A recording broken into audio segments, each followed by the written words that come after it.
Ahoy, landlubbers! It's me, your Captain Vasco speaking, and welcome to 2022. Whoosh is the mouth sound effect I choose to end. I went to all the trouble of applying a sound effect to that, and I always just want to say kapoosh anyway, which is partially because like it's currently set up in such a way that I don't actually hear that. That's a long story, but I assume it's there. But I mean, to some extent, legendary Pokemon aren't the same as they used to be. To me, it's more...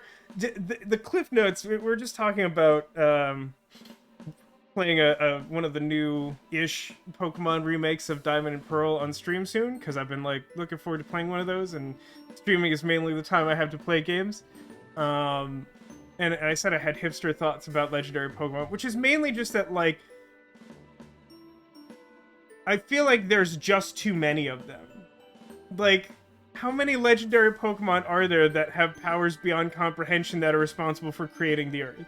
At this point, it's like 25 or something? That's like a lot. That might be too many, like, legendary Pokemon. That's just a lot of them. But yeah, we're gonna sort out which version and when to play it, but that will be coming soon as a teaser. Tonight we're playing Wintermoor Tactics Club, a game that is part visual novel that I do voice acting for, and for which I probably remember like 3 of the voices I was doing. So I don't know why I've done this to myself or you, but get ready for probably some new voices. Have I seen the discussion on the first Pokemon? I think I've seen, like, discussions around the first Pokemon, like trying to work out which one is first and responsible. I mean, like, the sort of, like, common wisdom is like Arceus or Arceus or whatever, right? I've never seen whichever movie is associated with that Pokemon, and thus I don't know its correct pronunciation. Yeah, exactly. There's so many of them that they're just, like, not that legendary. And then, and that's the other main problem that I have with them, is that, like, instead of it just being, like, a few per version, it's, like, in each game, you could catch, like, practically 2 teams worth of legendary Pokemon or something. It's like, no, I need you all to calm down and design me a Narwhal Pokemon. We have several generations and we still don't have a Narwhal Pokemon. Like, come on. Come on now. But before I let myself get tangented eternally... Oh, you better work. I worked really hard on making this work correctly, so do it, please. Okay, good. Wintermoor Tactics Club. So let's summarize briefly the plot. I mean, luckily, things don't change too terribly much between chapters, so we're still sort of on the main shonen competition anime track, which is, we are part of the Wintermoor Tactics Club, as the title would indicate, which is basically like a tabletop role-playing club. They play C&C, parentheses Music Factory, which we all know is D&D, but in this game stands for, like, Dungeons and Catacombs or something. So basically, the one day the principal just has an assembly, and he's like, hey, everybody listen. So I've decided to throw a snowball tournament amongst all the extracurricular activity clubs in the school. And if you... it's like a single elimination tournament, so if you lose once, you're out. And if you don't win the tournament, then your club is disbanded. So everyone's working really hard to not lose and to be, quote-unquote, the ultimate club at Wintermoor Academy. And if you do that, you get to keep your club, which, you know, is cool because we're friends with our club, and that's kind of everyone's main motivation. Even though, as we've discussed in chat several times, like, you could sort of just, like hang out. You just, like, go to one of your, like, dorm rooms or whatever and play the game. That's fine. But we're doing pretty well in the snowball tournament. We've made it past 3 rounds now. Who do we beat? We beat the Royalty Club, which, like, the new Monarchy Society. They, like, want to bring back monarchy. Weird. We battled the Psychic Detectives, and then one of their ranks sort of opted to join us and help us win the tournament. And then we battled the Equestrian Club, who built a robot horse, which was a nightmare. But we beat them, and now our next opponent is like the new wave. They're like the Devo Club. I'm still not totally sure what their deal is. But they're our current opponents, and we've done a bunch of side quests. But like the main thing is like we've sort of progressed our way through the tournament. Someone from the Psychic Detectives Club and from the Equestrian Club have now joined our club. Avs, forget what they called the psychic lady, the psychic magician, as her like D&D class. But the other one's a cavalier. He rides a horse. It's good. And the other like major thing going on, other than us like fleshing out side quests and learning about the opponents and preparing to battle them in the tournament, is that like we broke into the principal's office based on like a psychic premonition or something, and tried to find like a source of great evil. And so we like found that he had some like big boss figurine for like CNC in his office, and we like stole it, and now he's like on high alert, and he's like very suspicious of everyone in the school. And so like I think one of the things we're doing right now is trying to figure out how to like undo that damage, and also prepare for the tournament and do as many side quests as possible to gain special powers and stuff to snowball fight. Great. Have I been talking for 3 years? It sure feels like it. Let's continue the game. It felt like a more in-depth recap was needed because it has been like 2 weeks since I've streamed. How's everybody enjoyed those 2 weeks? Have I checked the cat calendar in this in-game day? It's a cat calendar. It's got some jokes. Let's see today's joke. What would a cat say if you stepped on its tail? We did see this one. Does anyone in chat remember what a cat would say if you stepped on its tail? Also, hi to Twitch. I hope you are well in this new year. I had a weird experience pouring my 100% juice apple today, which was like, this one's been open in my fridge for a couple weeks. I just wanted to make sure it wasn't past this like recommended date, even though it's been refrigerated the whole time. Because I did have one recently that started like to taste weird, even though it like didn't hit the expiration date. I just had questions about that. And so I checked, and like that container was like has an expiration date of like July 19th, but then also has some like serialized production number after that of like 22. And I'm like, wait, are you saying July of 2019 or July 19th of 2022? And I checked it against the other one that I have for when this one runs out, and it's like, okay, no, I think that 22 is the year. I don't know why it also has A after. I don't know why it says 22A. Is there like an original and a sequel to this year already? Are we in the like Marvel Cinematic Universe and we've planned for like multiple installments of 2022?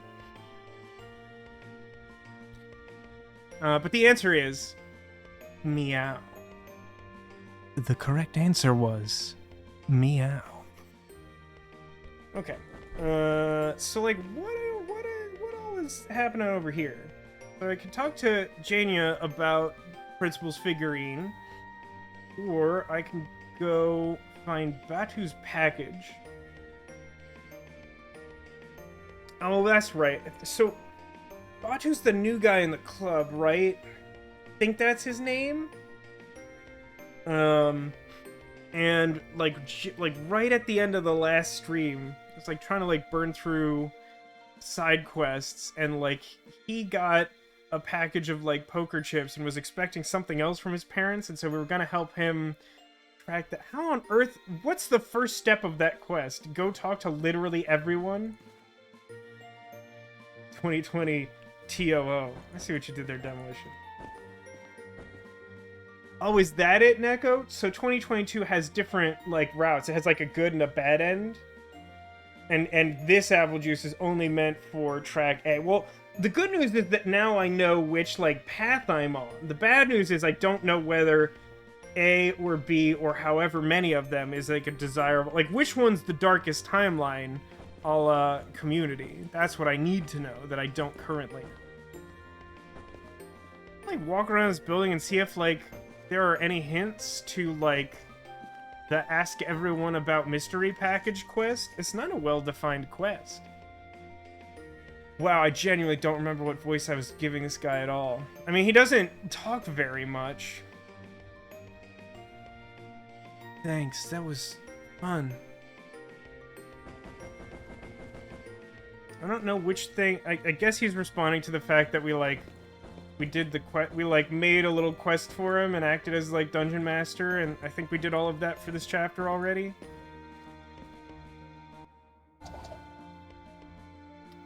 Oh, it's been a minute. I know chat really likes this noise.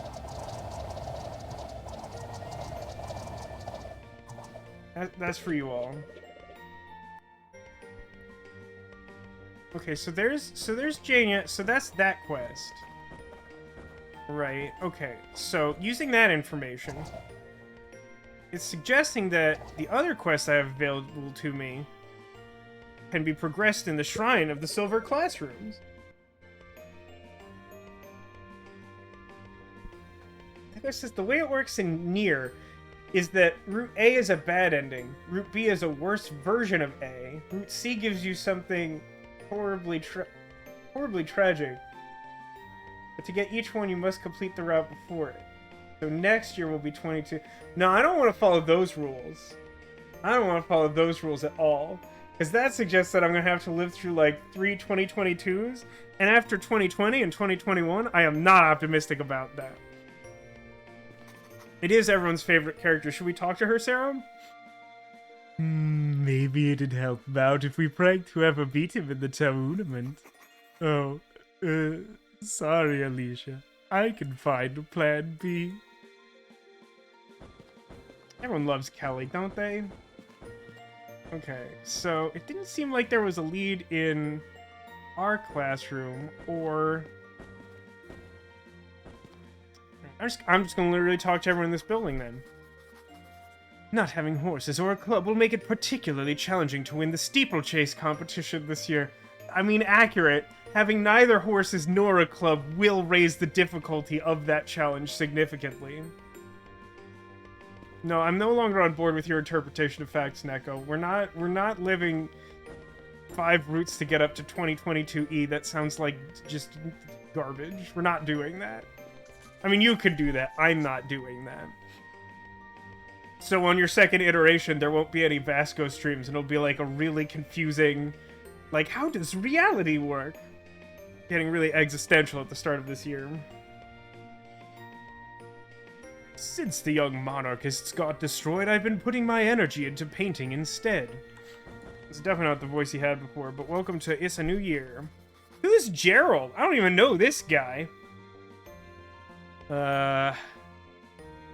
Science is organized knowledge. Wisdom is organized life.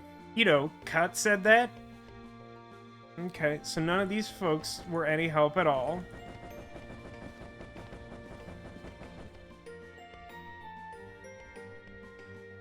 Oh, wait. This is the person. It's Kimberly. Oh, Alicia. I envy your carefree days. You really shouldn't. I actually have a lot of cares. I give so many cares. You're so modest. If only someone would help me on this very hopeless day. Please tell me. Alicia, you and I are the same. Fine, what is it? Forgive me my presumptuousness, but it seems that you have friends, correct? This is off to a weird start. I sure hope so. See, even though there's so little status or material gain in being friends with you, you still have many friends. Alright, I don't think I want to help this person anymore. That's very rude, Kimberly. Please don't be like that. Please check yourself before you, in fact, wreck yourself. Whereas I, despite all my wealth and success, seem to have no true friends at all. I'm impeccably dressed, well-groomed. I embody proper etiquette for a New England academy. I have tried 3 brands of toothpaste. What? that was the variable you isolated. You're like, well, I'm rich and I think I'm a decent person, and so let me try changing out my toothpaste. That'll make friends. Yet somehow, all of my attempts to connect with others, even those of significantly lower classes, go awry. Alicia, I've always thought of you as an earthly sort who is in touch with the common man. Is there any hope you could save me by discovering what about me our classmates do not find delightful? I might have a few ideas, but I think I would hasten to say that maybe you shouldn't ask questions that you don't want answered. Oh, wonderful. Here's a list of girls on campus I have attempted to befriend. Please ask them what it is they dislike about me, and return with your findings. I mean... Candace, Genevieve, and Katie. Katie's the horse girl, right? That one I know. I think Genevieve might be one of the ones in our dorm building. Maybe she's in the quad. Hey, Katie. I think Kimberly could use some help if you have a moment. Why did she drag you into this? Can't she just buy her way out of whatever her problem is? She feels alone, like she doesn't have any friends. That's no surprise. Someone that clueless and self-centered. We had to work on a group project together in history class right after the horses were taken away in the budget cuts. Do you know what she said to me? I don't know why you're so upset. Can't you just get your parents to donate a stable to the school or put in a word with a board member at the country club? Wanted to start an argument or call her out on being such a brat, but it wasn't worth my time. Thanks for letting me know. You really are quite the martyr, trying to bail her out. My advice is to focus on people worth protecting. One down. Now I don't know who anyone else is. I mean, they're all girls, right? No, this is Minnie. Principal says I can't hang out in the club room anymore. I guess that's just the way it goes. There's a song about that, but I can't remember how it goes. I feel strongly that one of them will be at the dorms, so I'm gonna check there next.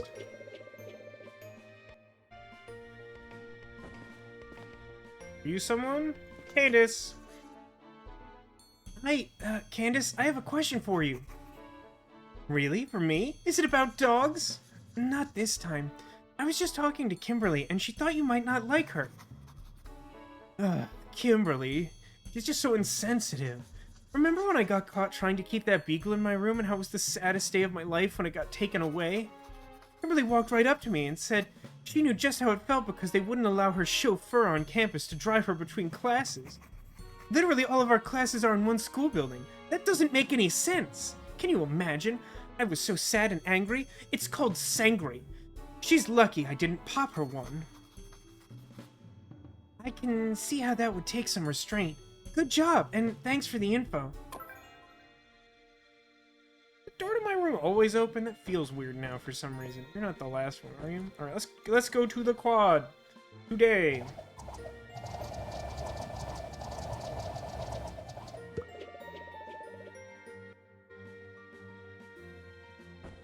It's my friend, that one guy.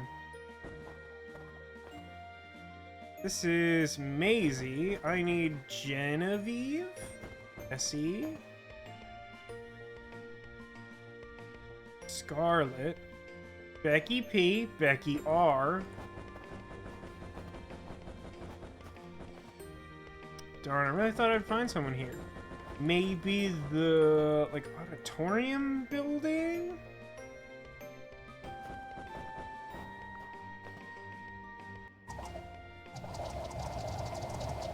Becky Club. I guess the Becky Club is like the school paper, since I think they're both reporters, if I'm remembering that correctly.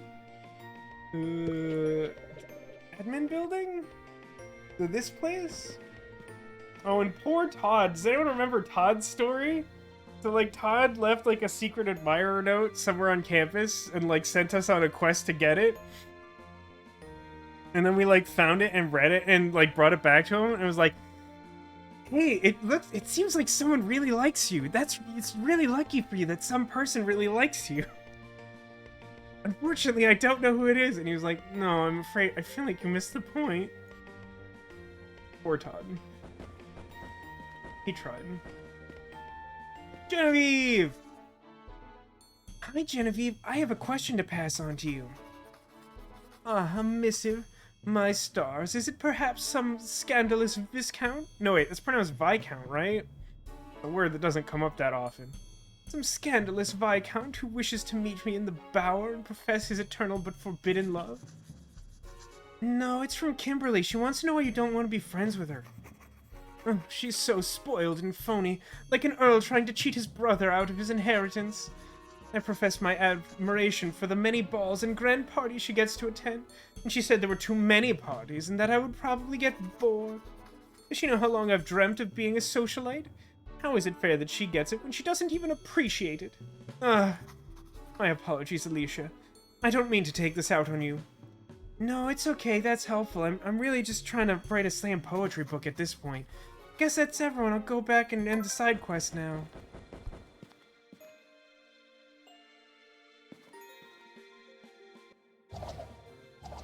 Whoosh!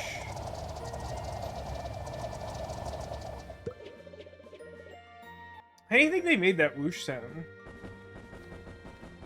I want to think that they got one of those, like, hilarious budget sound effect libraries that was, like, only whoosh noises. Because, like, 10,000 whooshes on one CD. And, like, it costs, like, $30 or something, but, like, had that one really good whoosh, and they just, like, have all those other whooshes on their hard drive. It's this one. Hey, so... Oh, I knew you would come back. Please be honest, what do people think of me? Well, they were a bit...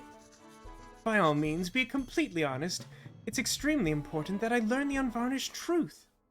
You sure? To be totally honest, people kind of think you're self-absorbed and not very empathetic. What? That's absurd.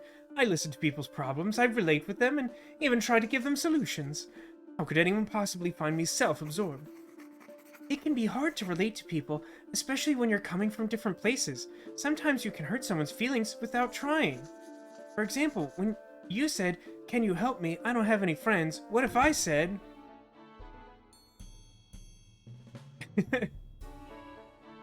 I mean, pretty much any of these work, right? Except, I know just how you feel. That one probably doesn't get the point across.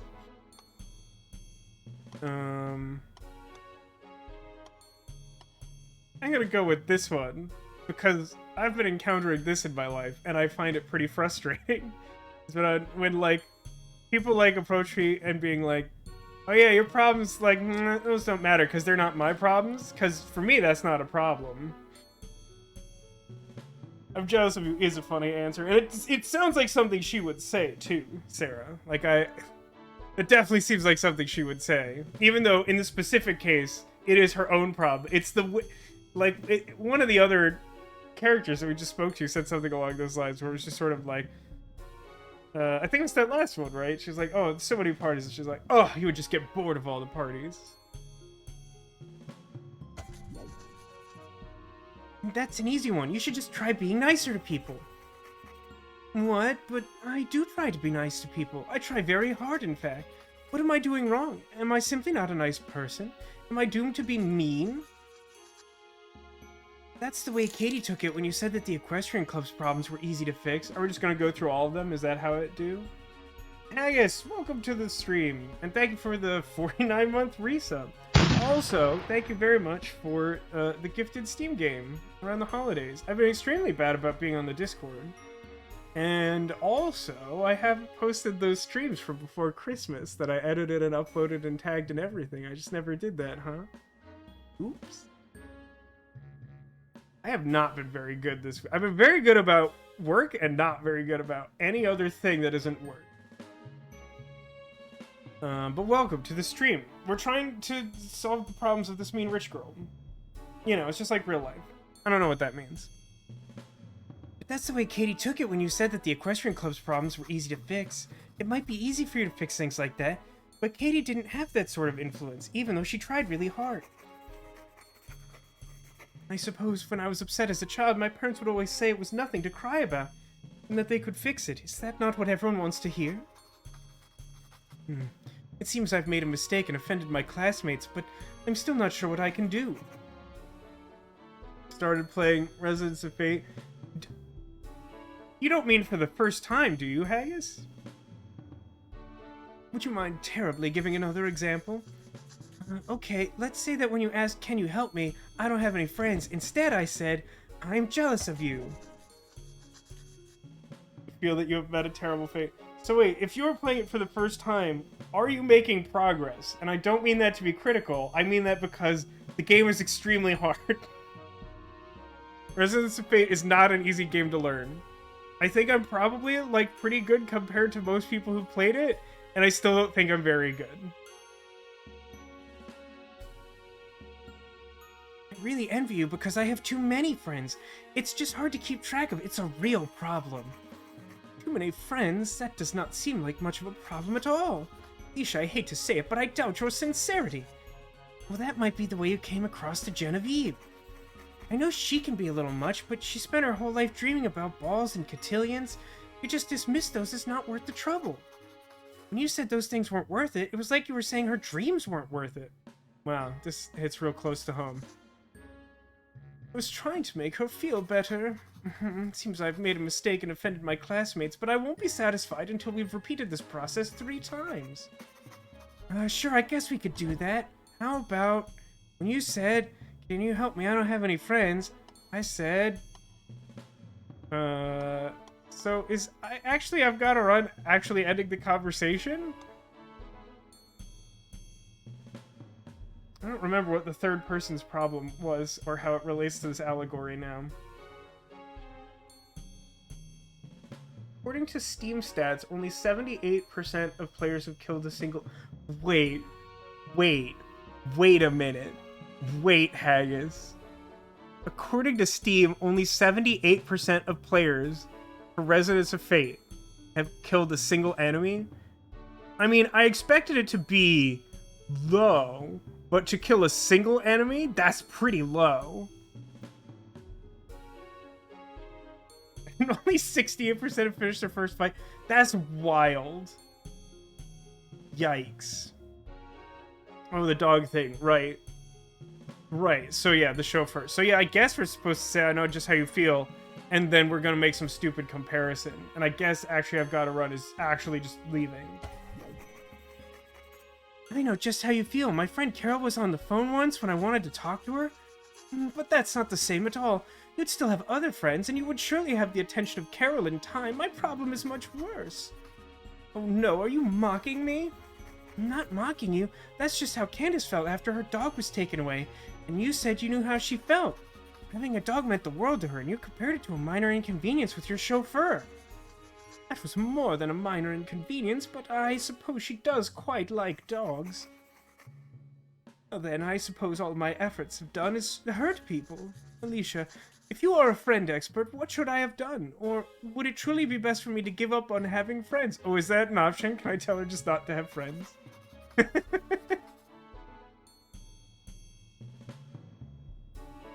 Resonance of Fate is such a weird game.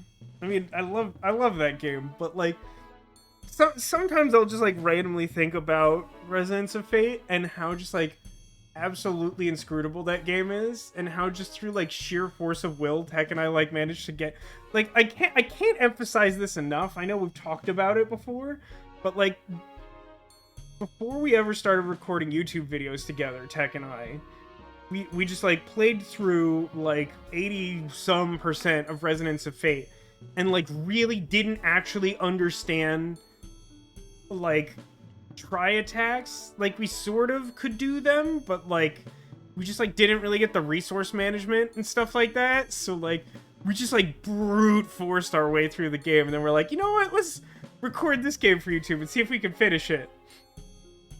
And just like our like first playthrough, the like low res playthrough, like that's really when we sort of started piecing together stuff in like hindsight. And like now I feel like I'm actually pretty good at the game, but it's like it's like, look at those stats. 68% of people finished a fight. Like that's wild. Yeah, the one about Anime Chopin is Eternal Sonata. The one with the guns and the jumping and the very realistic Skytown physics is Resonance of Fate.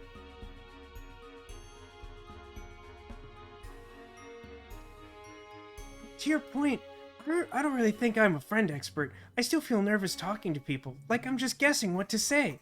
But maybe, if you want to make someone feel better, it helps to make them feel less alone. And I think you accidentally made people feel more alone by making them feel like they were different or not good enough. Sometimes it can be enough just to listen. But you did so much more than listen. You went out of your way to help me and spend time and effort to show how much you cared. I'm jealous of the fact that you helped me.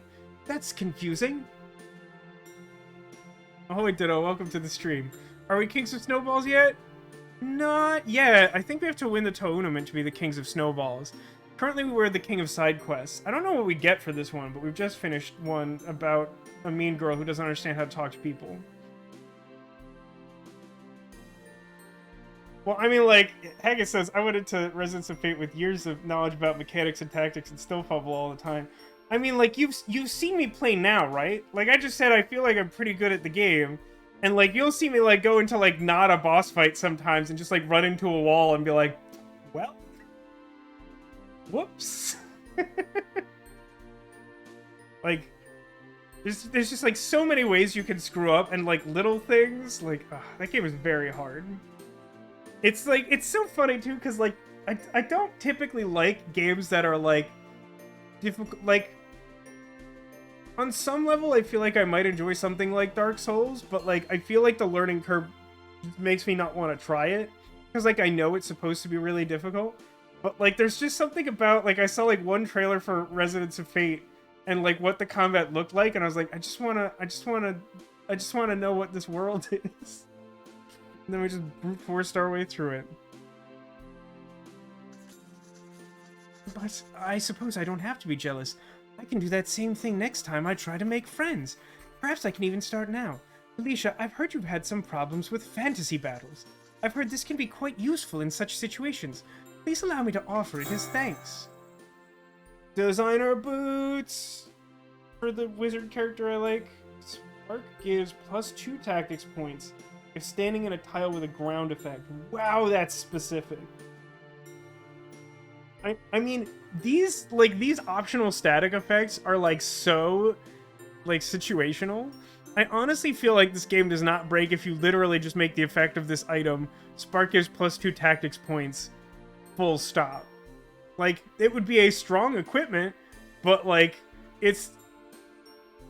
in the scheme of things, I don't even think that comes close to being broken. Is that a Warcraft icon? I guess says Dark Souls wishes it could have a story 1/10 as inscrutable as Resonance of Fate, or gameplay 1/10 as difficult. Have you played Dark Souls? Do you genuinely feel like Dark Souls is easier than Resonance of Fate?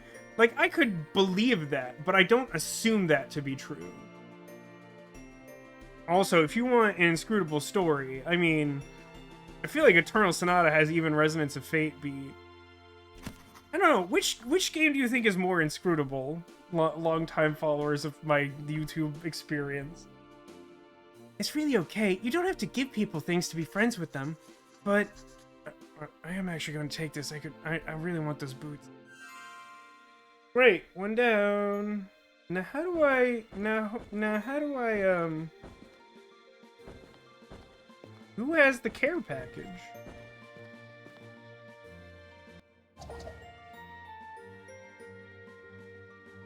I mean, that makes sense. Necklace's Dark Souls is definitely easier to learn than Resonance of Fate, but harder to master. Yeah, that makes sense to me, because, like, Dark Souls is still... at its core, like, ostensibly the mechanics are something like a third-person adventure game, where you go around and hit things with weapons. And so, like, there's some, like, inherent familiarity to that. I literally can't think of a single other video game that has an interface like Resonance of Fate, where you're like, alright, here's a big room with some goblins in it. And if you move your cursor around, it looks like you're doing trigonometry. Good luck. Alright, I'm gonna try and skim a couple areas and see if someone has a quest icon, so I can talk to them about Batu's package. I have to get close to them for the icons to appear? Think so. No, I don't. But it has to have like an exclamation. Oh, wait. You there. Hey, it's Donnie, right? I know what's up. You got something you need to sell on the sly, right? Some school supplies fell out of a back closet? What? No. I was wondering if maybe you'd gotten a package recently. It's something you weren't expecting. Who told you? I ain't done nothing wrong. I didn't say... Anyway, I think it might belong to a friend of mine. He got this package full of poker chips by mistake, and he thought someone else might have gotten his package also by mistake. I hate when I do that when writing a sentence. That drives me crazy. My chips, what a relief. I opened this package and there was some kind of dough balls in it. I thought maybe someone gave me the wrong kind of chips, like this is what a chip is in England. Here, take it. Ooh, thanks, I appreciate it. Sure. If you appreciate it, then maybe you could do me another favor. Maybe? If anyone asks, you didn't see me here today, got it? Okay. Hey, Katane, welcome to the stream. How are you doing this new year? Okay, great. Now do I have to go... I have to give Batu his package, and he's in the art room. Art room.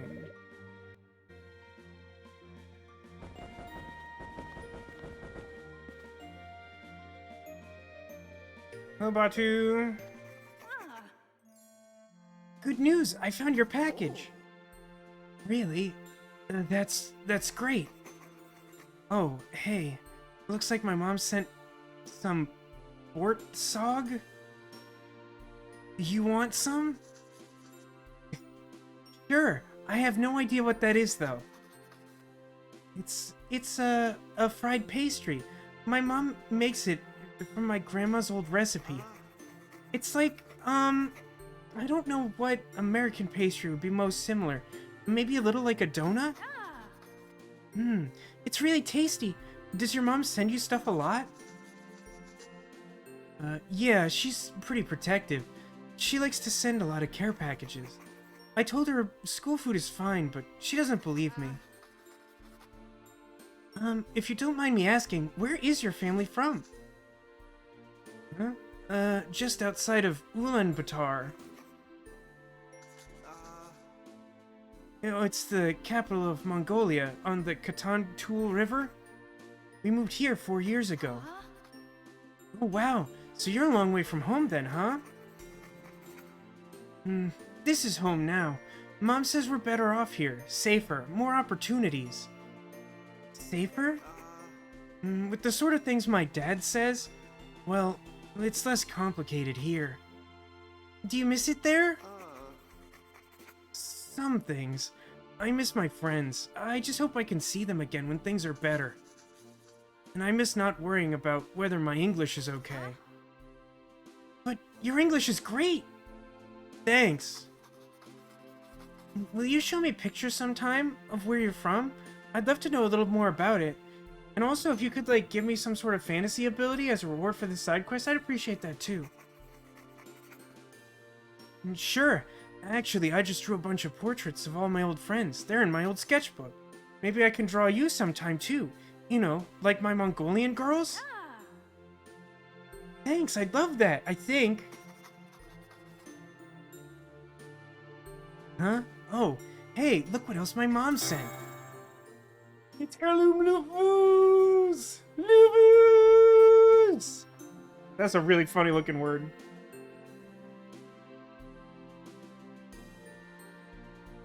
Ditto says, at trivia night last night, one of the teams named themselves Omicron is my least favorite Transformer. Accurate. Ooh, who all saw the Elmo Rocco feud trending? That's been super wild. So, maybe like mid last year, one of my friends slash coworkers sent me like a YouTube video where Elmo from Sesame Street, one of the main characters, if somehow you're not familiar with Sesame Street, and his friend Zoe are like I don't know, someone's like giving them cookies while they're like doing some activity. It's like a show for preschoolers, so you know, like they're doing like little kid stuff. And so like Zoe has a new pet rock, and you know she's treating it like a full-on imaginary friend, trying to like get friend extra food and whatever. And so she gets a cookie for Rocco, and it's like an oatmeal cookie. And Elmo's like, oh, but like oatmeal cookie's my favorite. Maybe I could trade with Rocco, your inanimate pet rock friend. And Zoe's like, nah, oatmeal's his favorite. And then like Elmo loses his crap. He's like, Zoe, Rocco's a rock. He can't eat. He's a mouth. He doesn't have a mouth. He's a rock. And he just apparently there's like a bunch more clips of him like going off. Like this persists for some time. Some like disastrous episode of Sesame Street if you're not into gaslighting. But so like somehow this started trending. Like someone found this and retweeted it, and I think a bunch of people discovered it for the first time through that. And then like as a result, there's been like a few follow-ups, and I think like the Sesame Street account, or like maybe Elmo has a Twitter account, and he like tweeted, by the way, like, has anyone ever even seen a rock eat? And then Dwayne "The Rock" Johnson responds that he eats cookies all the time. He destroys them. He could like take Cookie Monster in a cookie eating contest. And then Cookie Monster, who apparently also has a Twitter account, responded like "Game on" or something to that effect. It is wild. I enjoyed the whole thing very much. Now, Haggis says this is also a Warcraft icon. It's very possible that these are all based on Warcraft. I don't know this to be true. I don't know that much about Warcraft. Is it called Heirloom Louvuz? Right? Isn't that great, Ditto? I feel like that's so good. You should like look this stuff up on Twitter, because I'm probably butchering some of the impact of what was said, but like it's just very good. And yeah, like as my mom says in chat, JM Platts, Elmo legitimately gets upset. It's not like for play upset where it's like, but Zoe, he can't eat. Like Elmo is real pissed off. Like Elmo's real upset. Like Elmo's like as mad as I've ever been, and he's a Muppet on Sesame Street. Okay, so with the Heirloom Louvuz, Trample becomes Astral Trample, which is a magical attack that makes Magia miss. That's kind of interesting. But Trample is his attack, right? It's the name of his attack. And so if I remember the button to do this correctly, I can look at his character sheet, and why does he have... Oh, he must have a quest I can still do or something. Trample gets +1 range, and he gains 1 movement. And I didn't want to equip that because that's a little awkward.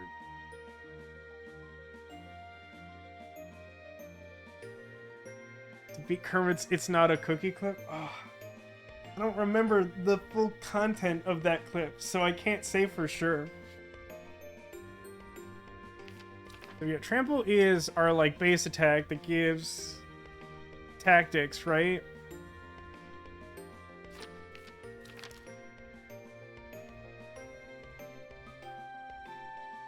I'm kind of inclined to try this. I don't know that that's actually better, but I have tended to prefer the magic characters, so if I use him with the magic characters, that's something.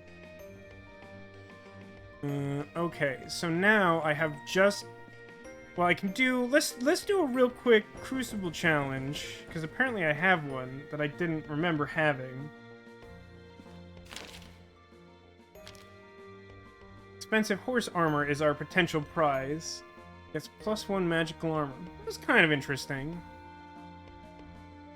The rules for this challenge are that no player except for the Cavalier takes damage, and the Cavalier doesn't die.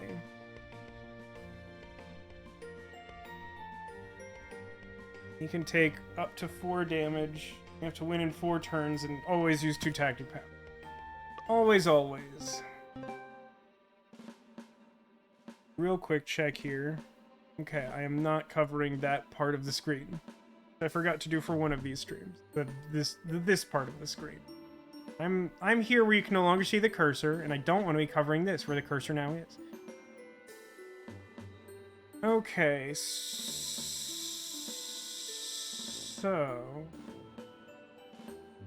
Wait, only the Cavalier can take damage? Is that even possible? I already question the validity of this challenge.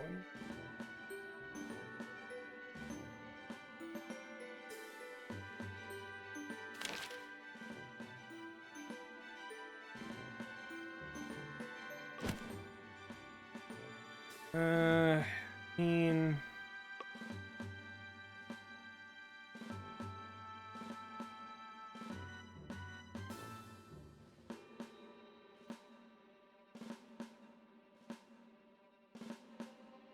Your stats.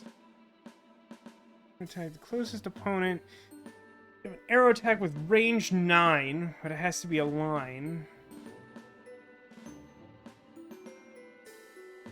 And...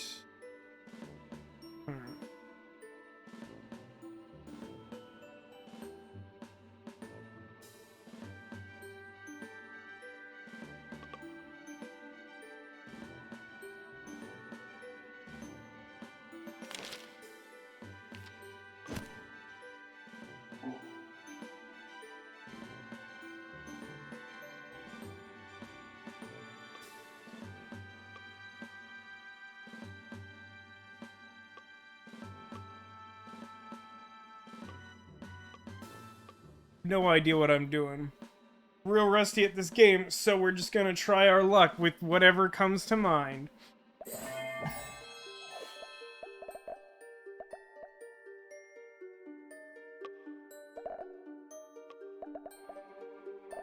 Think...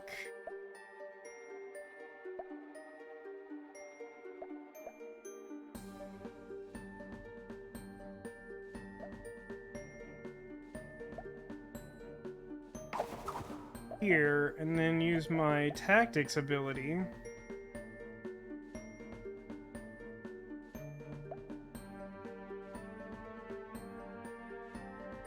Yeah, I think I'm gonna so I wanna take out the archer, because I think I'm supposed to, like, nobody takes damage except the cavalier, which seems really difficult if the archers are around.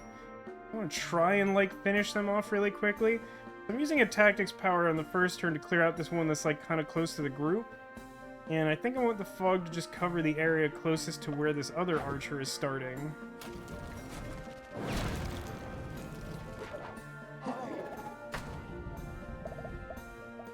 Okay.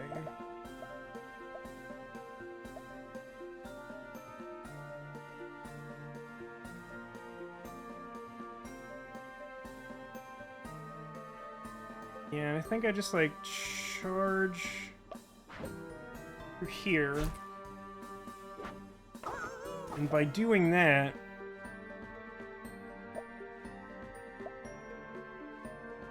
yeah, now that one's attacking the cavalier.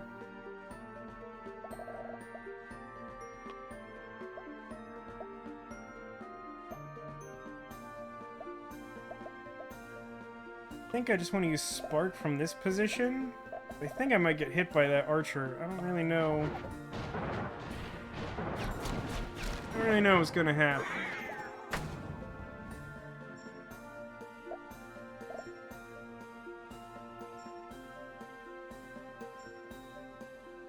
Wow, I don't think I knew this about Magimist, that it spreads chaining attacks. I feel like that would have been really good information to have before literally this moment in time. But that makes that a lot more interesting than I thought it was. Well, in fairness, the only other way I previously had to make Magimist, I think, was Janya's basic attack, which really kind of sucks by comparison to most of them. But like, I don't know. Now I'm kind of into Cavalier with that upgrade we got that makes him trail Magimist.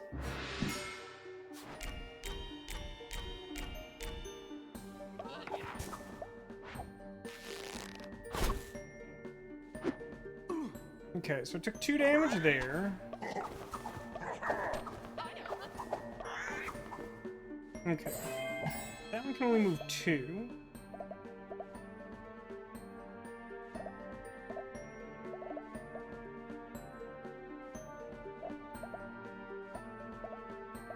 I don't want to be in this line right now. Okay. That's a little tricky.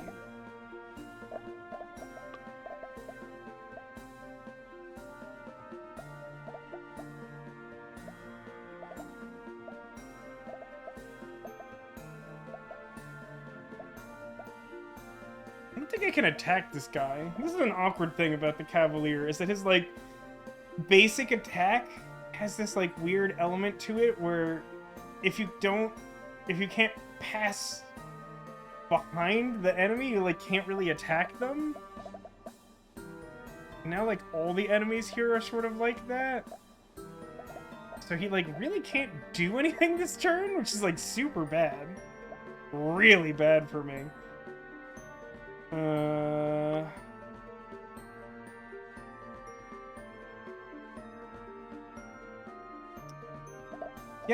I guess what I could do is I could just, like, move to here. Like, it won't let me attack that. So if I, like, move to here, then I can, like, chain lightning to both of these enemies. Wait, why didn't that do that? Wait, why didn't that do that?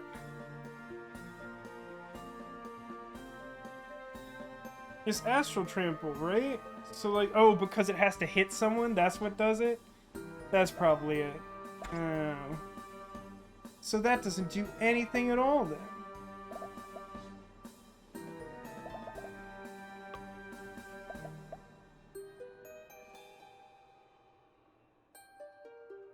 I mean, I still think I have to, like, take out this archer, or else, like, she's definitely gonna hit someone.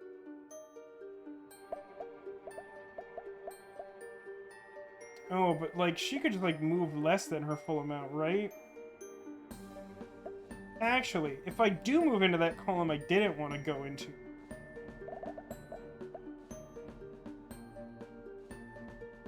then I think the smoke would reduce damage to, like, an acceptable level, but then I could take literally...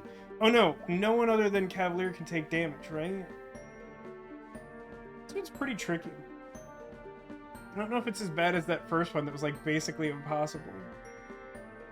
Night, Neko. Hope you feel better soon.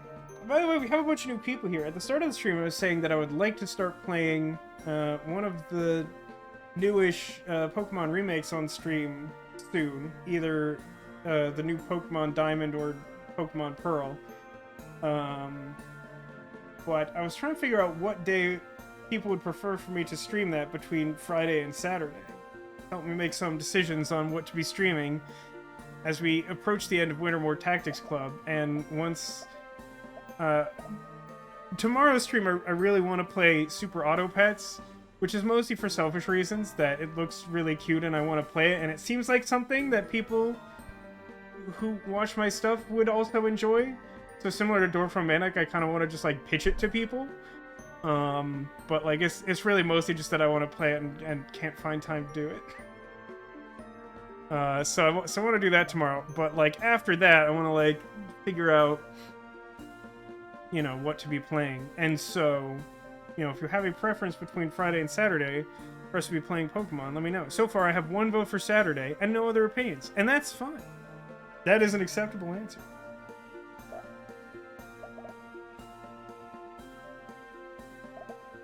It's very possible I'm just going to have to restart this whole situation. Ooh, no, wait a minute. No, that doesn't work, right? Because I still won't hit him.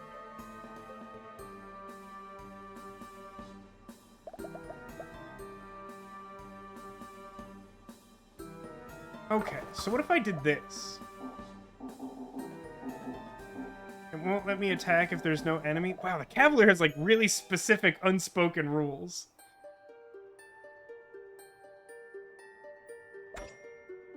I don't think I'm good at Cavalier is a thing that I've learned today. Just kidding, I already sort of knew this.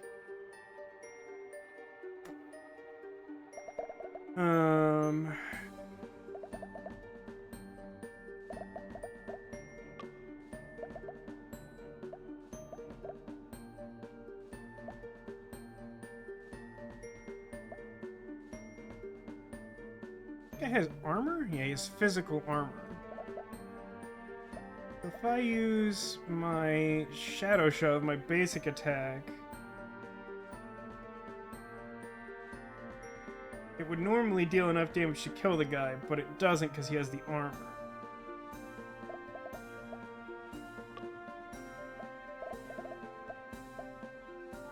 I don't think this is... I think I've goofed this. I think this is impossible to do.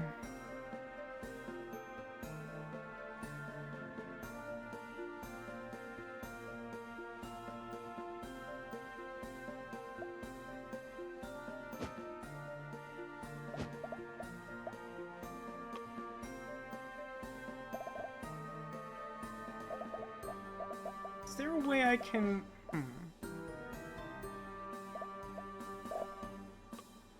Look at this.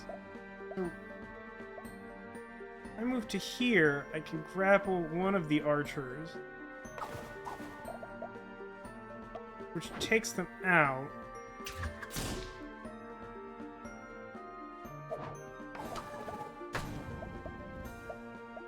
Your movement 2. Alright, I think that's actually still safe. I might have found a way. I might have figured it out. I think I just stand here. It's probably the safest place to be. And just like blast. Sound effect file not found.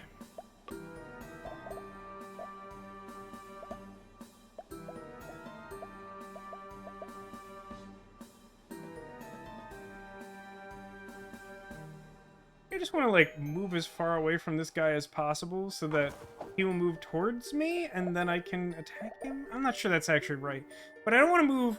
My only options are really to move like directly next to him or away from him. And I want to be next to him because then I'll take like my maximum amount of damage. So that's like 2 turns.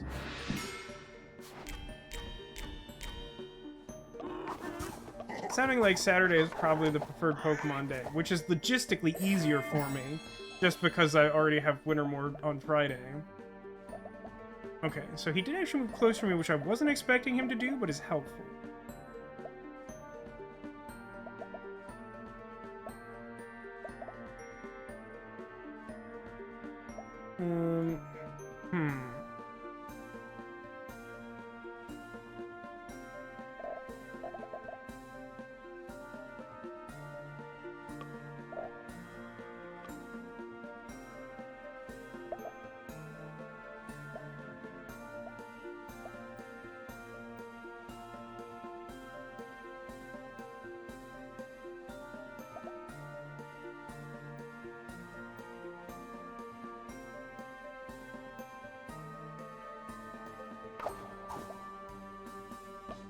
Okay, so I'm gonna shove this guy to death.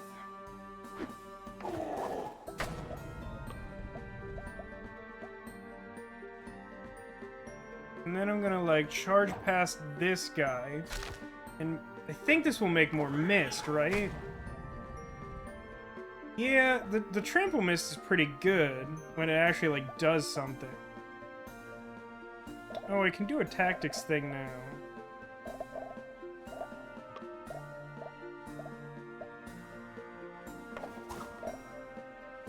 Use it now to blast this guy. I think I'm actually going to do the thing. I'm excited to do super auto pets. So, like, I'll talk more about this tomorrow, but, like, auto battlers seem like a thing that I should like, but none of them has ever really grabbed my attention. And then there's this streamer, Bear Taffy, who plays, like, he has, like, very similar taste in games to me. And so, like, I started watching him because he's actually really famous for doing Darkest Dungeon. And when I finally finished playing Darkest Dungeon, I wanted to, like, watch and see, like, other people's experience with it. And so I watched a lot of his stuff. And so, like, I subscribed to him because, like, I generally like his style and because he has similar taste in games to me. But, like, in 2021, he just kept, like, introducing me to games that are, like, I should probably play that, too. And, like, sometime in December, he just played Super Auto Pets randomly, and I'm like, it's an auto battler that, like, appeals to me. I would like to play this game. And so I just unilaterally decided I was going to play that the week I started streaming again. Is my turn done? Apparently it is.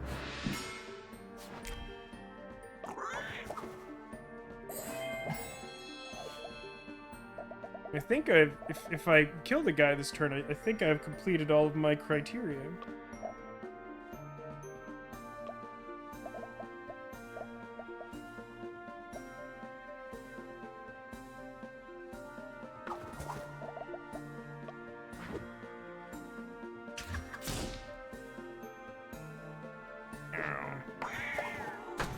I mostly like Rogi just because of his grappling hook attack. It's like the main reason I like him, but it's very good. I did the thing. I got some horse armor. But I really kind of like the magic mist thing. That's like a good combo move. Because apparently it extends chaining technically indefinitely, which is cool, I guess. So that sort of runs me out of things to do other than advancing the plot, right? So I guess we'll do that. We will actually finish today. Actually, here's another question while I got you all here. Sorry, I got really focused on that for a second. So I've been really enjoying Wintermoor Tactics Club, but I don't know how you all feel about watching it, in the sense that, like, I think the visual novel stuff is sort of fun for chat, but, like, the tactical stuff is, like, actually, like, challenging enough and, like, difficult enough to explain that I don't know if that's, like, off-putting to people. So, like, if you feel, if you're, like, not vibing it, like, let me know. But, like, if we're still enjoying it and whooshing and weird horse jokes and stuff, like, I'm definitely down to keep playing. But I also don't want to, like, play forever if people aren't liking it. Because I just acknowledge that there's a chance that it might not be for everyone. Alicia, I have an important quest for you regarding that artifact. A quest? Like a CNC quest? Exactly like a CNC music factory, except in the true world. Scarlet has devoted her life to the study of strange artifacts and their unearthly resonances. She's normally here at the stadium, but she appears to have wandered off. She's at the quad. I've already seen her today. Take the tiny plastic statue to her, and she will read its aura. You seem pretty gung-ho about this. Absolutely. The fate of the very school is at stake, friend Alicia. I like Jania a lot because I imagine her as just basically being like a Yu-Gi-Oh protagonist. She's just really intense. Wait, there's a new side. When did this new side quest show up? I haven't been to this building today and there was no side quest? I was kind of hoping it'd be Todd again. Alright, good. I'm glad it seems like people are liking it. I like this game is just like a little bit different.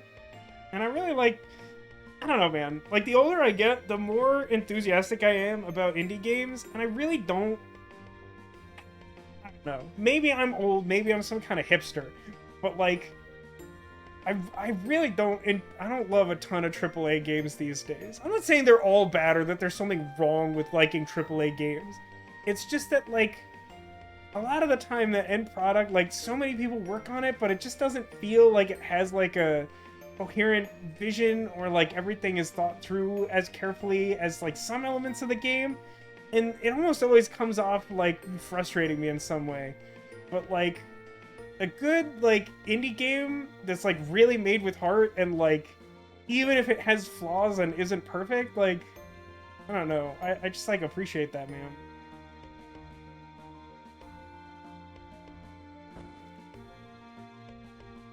It's, yeah, I mean, it's like, This might be overstating it, but like some of them definitely come across that way, Demolition. I definitely agree with that. But like again, I'm not trying to paint with like a super broad brush or anything. Just like my experience is that like even ones I'm like excited to play, often I play them and I'm like, this is fine, but like I don't know that I want to spend. And like another thing about it too, and this I think is a function of age, is that like I just don't have that much time to play video games these days. It's just, it seems really difficult to fit them in unless there's something like really casual and sort of easy to play. So like when AAA games come out and they're like, yeah, like 120 hours, I'm like,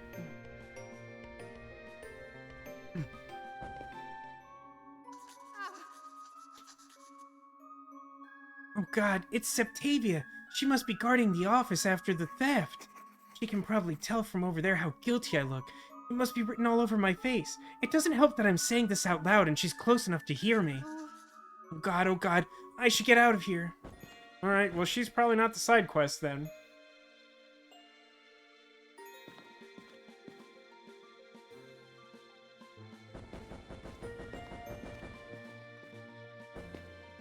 Oh, hey! Oh, you can't see this, can you? Hold on a second. Do I have these set up at all? No, I'm just gonna do this manually. I don't trust me to have done this correctly. The one that is my face is this one. Check this out. Hey, so here's my face. Where my face is. Look at this. It's the school spirit.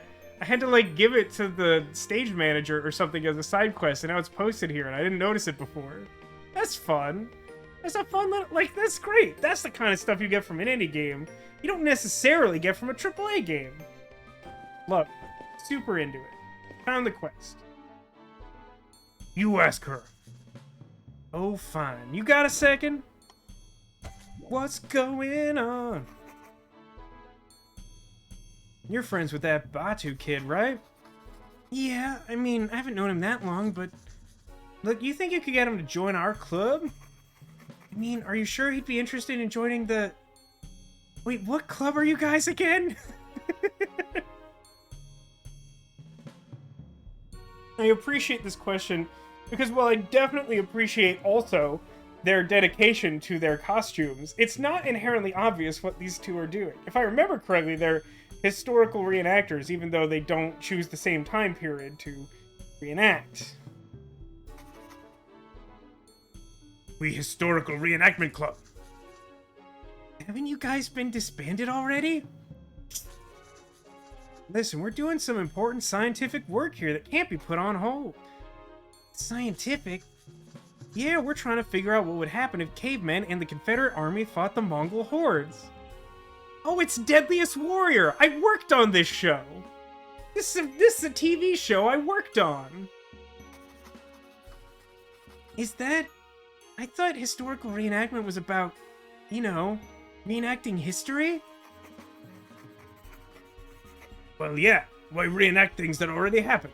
Would be boring, right? You already know who wins.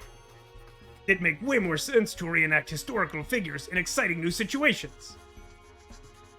Could one allied soldier defeat 3 Napoleons? This is definitely Deadliest Warrior, by the way. By the way. I worked on whatever the last season was. Season 3?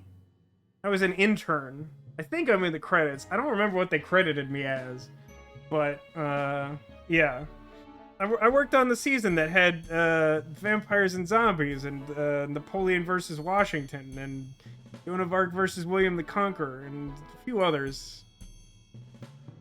Like a dictator showdown? Research on that was weird. Probably on a watch list for that one. But if you're a fan of that show, Demolition, then you can verify that what's being described here is definitely Deadliest Warrior. Because without a doubt, that's what's going on here. Fun fact, spookiest place I've ever been is the abandoned power plant that we shot some of that, like, zombie vampire stuff in. It's this, like, intensely, heavily, like, concreted power plant building. And, like, we went into the, like, completely cramped, unlit basement area. And I had to, like, help break down lights after, like, one of the spooky shoots that we did. It was like, oh, this is, like, the scariest place at all. I don't like it here. It's very bad. It wasn't, like, dangerous. It was just, like, super upsetting. I always wondered if it was just fan service made. Like, what are the actual calculations going on? I mean... It was very much, like, rule of cool for the most part, I think. I mean, like, I'll tell you, for example, and this is, like, an extreme example, in, like, the Napoleon Washington one, it was pretty much just, like, well, it's an American TV show, and George Washington is a really important American historical figure, so Washington wins. Like, there wasn't much consideration beyond it. It's like, it's pretty much a conclusion that Washington wins. But, like... I don't know. I don't know that there was, like, actually a specific point of discussion where, like, the producers would, like, debate who wins. I think, like, we did some research and then, like, at some point probably casually over lunch, they're like, yeah, this person probably wins, right? Like, they're way scarier or whatever.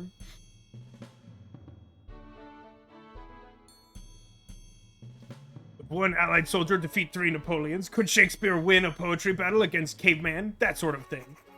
We need someone to represent the Mongol hordes, and Batu's the only Mongol we know. He's a Mongol, right?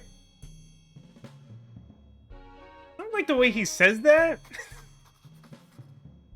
He's from Mongolia, but he's not a horde or anything. That's fine. Bring him by. No, he'd love it. I mean, I can ask. Never hurts to try things out. I can mention it to him. That's what I can't, like, I think that might technically be an accurate way to put it, but it's kind of like the Jewish thing, where it's like, it's kind of in the way you say it as to whether it's offensive or not, I think? I don't know, maybe that's just technically wrong, but, like, I think it's, like, technically accurate, but, like, maybe not ideal.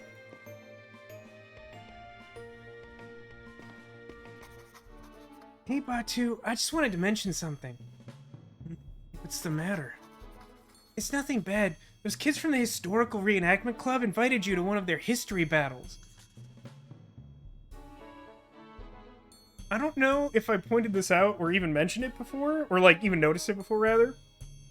He has a very good horse sticker on. Hey, please take a second. I know that some of you are multitasking or busy, but I really want you to look at this horse sticker. It's very good. Look at Batu's very good horse sticker. That's what you should get for completing tasks. You get a good horse sticker like that, and you're like, accomplishment. Huh? Why me? I guess they want someone from Mongolia to reenact a Mongol horde, which is, like, definitely not great.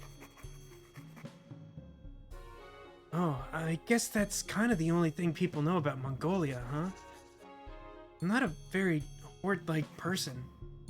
I tried telling them that. People keep asking me if I'm related to Genghis Khan. I know I have the same name as his grandson, but that doesn't mean I'm a warrior or anything. Batu's actually a pretty common name. It's a sticker we can all get behind, except for Ditto, who hates stickers.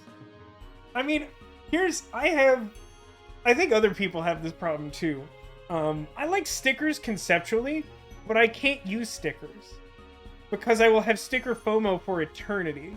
Like, I don't know what the correct time or place is for stickers, so I treat them like RPG elixirs. I just, like, keep them around for a while. It's just like, yeah, I'm gonna need this sticker for the final boss or whatever. Maybe you could talk to them. You can't really be known for anything if you don't let people get to know you. That's a lot to ask, but maybe you're right. I'll go if you go with me. You can count on me. Whee! Whee again!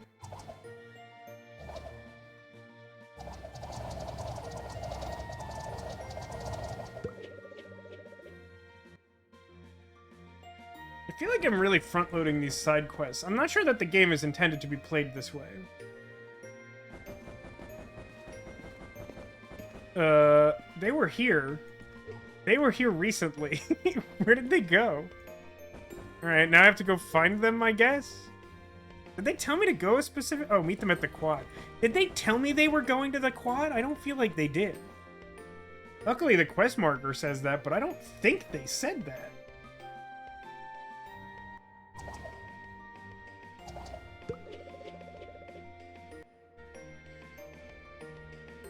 Oh, there they are. Hey, I brought Batu by. Great! That area by the fence is the steps, so you can invade from there. Wait just a minute. I think Batu wanted to say something first. I just instinctively said Bantu, which is like magic character. I don't really feel comfortable invading from the steps. I feel like people assume I'm some kind of barbarian warrior because I'm from Mongolia, but I'm actually shy and I don't like fighting. Probably pretty much anyone else in the school would be better at your reenactment than me. Well, shucks. Put real pickle. Already reserved quad for battle. You sure you don't want to use authentic Mongolian experience? It wouldn't be right. I don't want to be an invader. Mongolia's history is more than just warfare, you know. Some of our most famous leaders made wondrous Buddhist art, like the great Zanabazar. Most of it got destroyed, though. I want to be an artist, or an architect. I want to make things and not destroy them. Wait, that's it!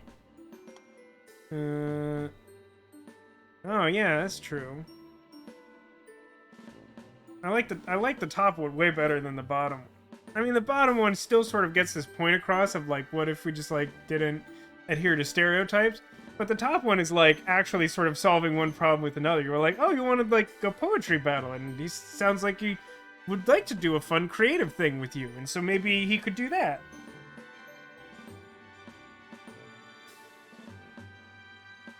Name is that pickle the caveman. What, Alcadius? Also, hi, welcome. Welcome to 2022. I hope you are well. I'm glad you are alive. So yeah, let's propose a poetry battle.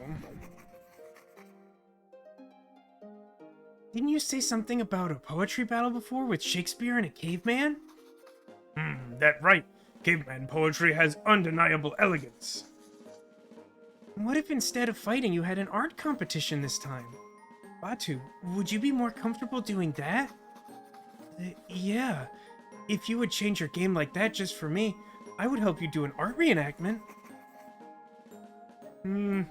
It's unconventional, but maybe. It would be another chance for me to show superiority of caveman culture. Oh, yeah? We'll see about that. You're on! Okay, so should I just draw something then? Don't use a pencil, it wouldn't be historical. Only I get a pencil.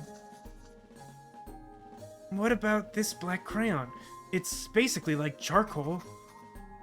Given circumstance, it do. Let battle begin!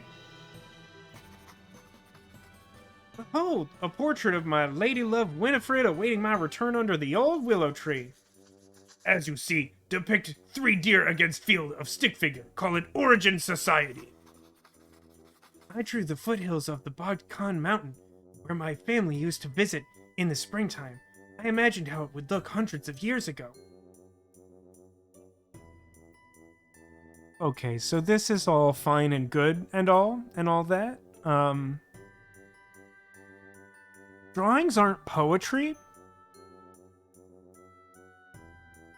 I realize all 3 of them have made a drawing at this point, but at what point did it... We proposed a poetry contest, and they were like, you're on, and then it became an art contest, and I feel like the transition happened very subtly, and I may have missed it.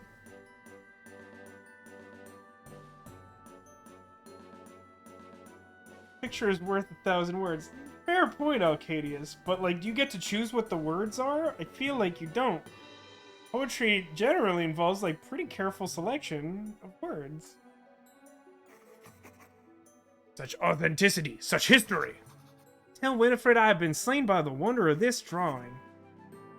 Sorry, I didn't mean to slay anyone. No, it was worth it. Batu, thanks for participating in our reenactment. We probably learned something about history. We probably did what we set out to do. I'm not clear. We don't set very straightforward goals for ourselves. It wasn't what expected, but it was a successful meeting of historical reenactment. I was literally gonna joke, like, what if the principal showed up and, like, arrested them for being a club after they got disbanded, and then the principal showed up, and I'm pretty sure that's exactly what it's gonna do. What's this I hear about a club? Nothing, sir. No learning about history going on here, sir. Psst, Batu, here, take memento of time here. Certificate of Authenticity. Trample gives enemies -1 movement for 2 turns. My magic thing is better. Okay. Well, now we're in the quad. Actually, let me talk real quick to Rogie McRogue. I forgot his real name was Jacob. Listen, don't worry about you-know-what we got from you-know-where. I always know what I'm doing with theft. Yeah, that's a really troubling sentiment. Alright, it's my mission quest. Please click. Hey, don't you usually hang out over by the stadium? I sense an aura of pernicious evil lurking around this campus. I am attempting to track it down. I see you have brought me an artifact of knowledge. I guess, just don't ask where I got it. O great spirits, let the streams of past, present, and future flow forth and through me. You're not summoning some kind of eldritch force, are you? Because I'm not really here for eldritch summonings. That's a different adventure path, and I'm really not into it. The artifact speaks. The object was the source of great strife. The object is the source of great strife. The object will be the source of great strife. I see a little silhouette of a man. Also, he is present in a room in the past. I see a fight, long-time friends torn asunder by a dark force of jealousy and hatred. I see suspicion, paranoia, persecution. I see a dark force rising into the world. Oh, I'm sorry, I accidentally did summon Cthulhu. My bad. Okay, he says, what if you made a movie about a drawing? Would that be poetry in motion? I don't think so. I feel like poetry in motion is closer to writing a poem, holding it into a paper airplane, and then letting it rip. I see. Oh no. I see. Huh? Scarlet, are you okay? This is an object of overwhelming power, Alicia. You must guard it very carefully. Darkness approaches, and only a flickering candle flame remains to hold it back. If it's really that bad, shouldn't I do something with it? What course of action does your intuition demand? I don't know about any of this, so maybe I should learn more about this figurine? Who is this pyramid-headed guy, and is he from a horror video game franchise? I guess I could go to the library and see if I could look up some more information. Then so you must. Your actions will determine our future, Alicia. Okay, I'll go do that real quick, I guess.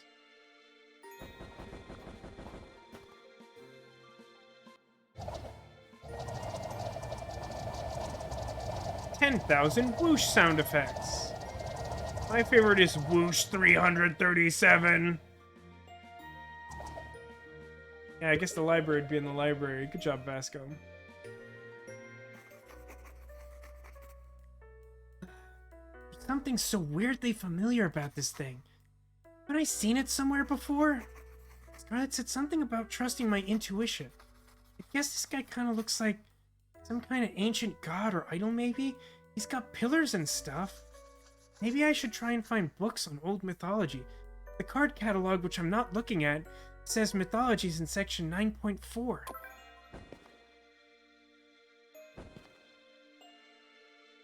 Well, I don't know which one of these is 9.4.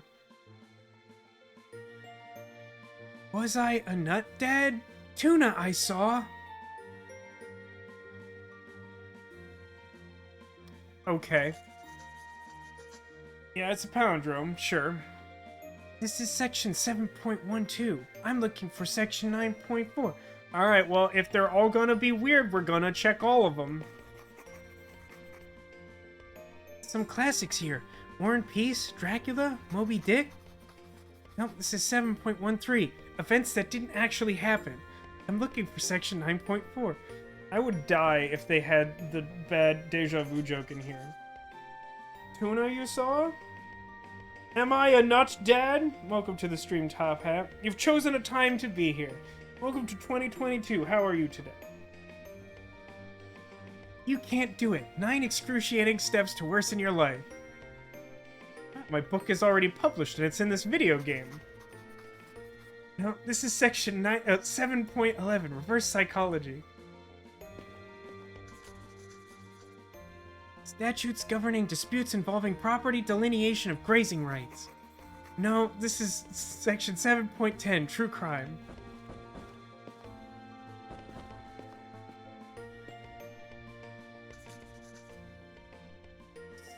Scrangablang? Toodle bloodle boop? No. This is section 9.3, noises.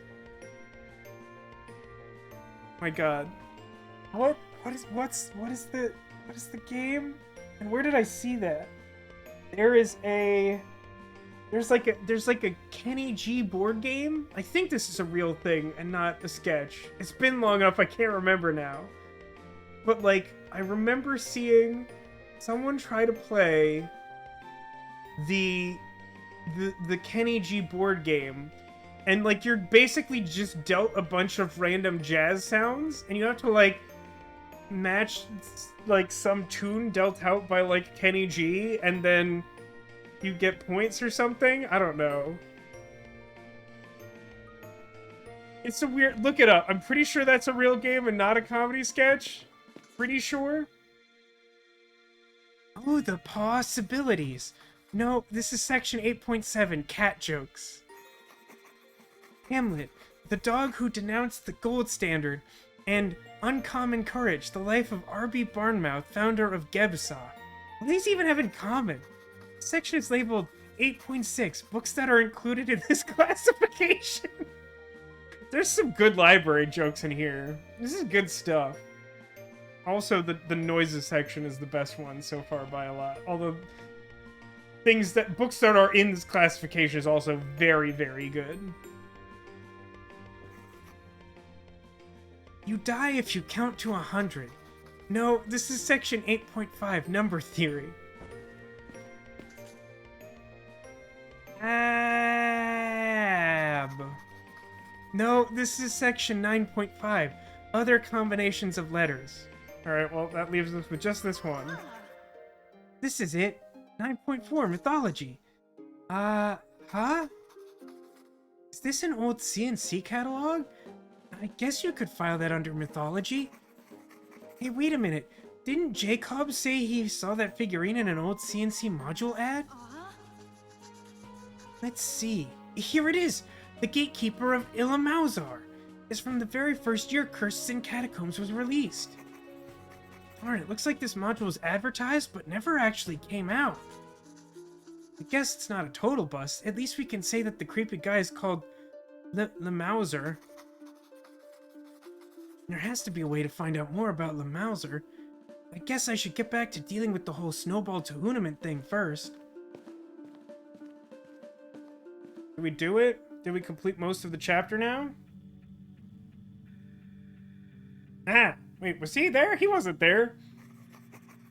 That was the section of books that were included in this section. I would have noticed him there. Of course, we now look extremely guilty.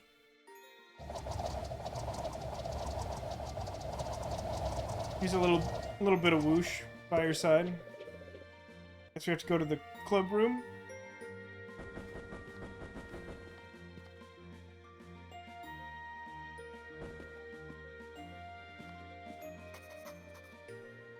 Are we ready to fight the New Wave Appreciation Club? Yes.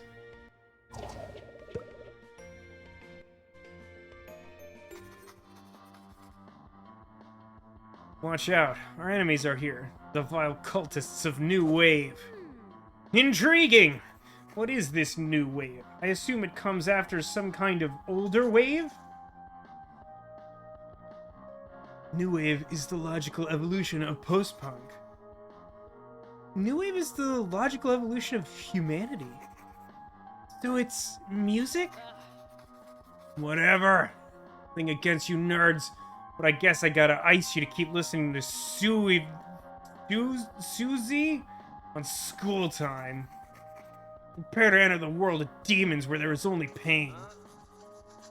Please, demons can be easily bested with a simple protection against evil scroll. Tactics Club is our lives. We won't back down. And let's see you prove it on the battle. Safe field.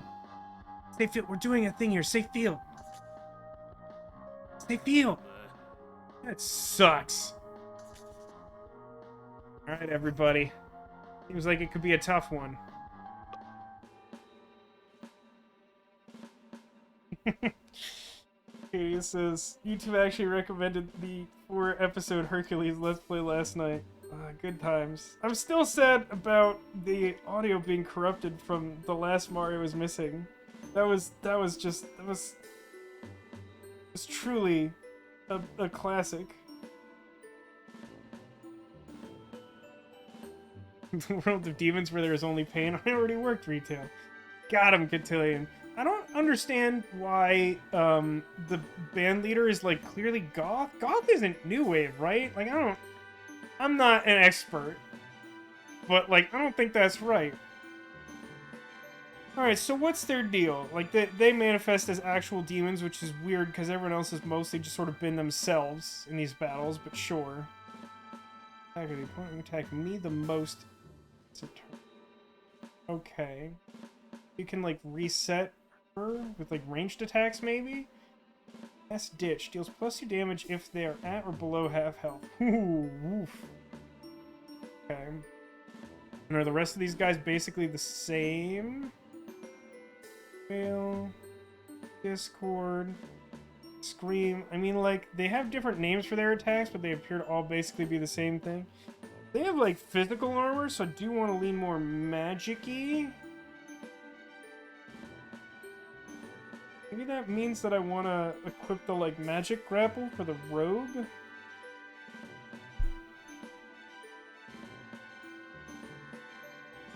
But New Age Goth is still, like, Goth, right? Like, it's not New Wave. New Wave is, like, a specific kind of music.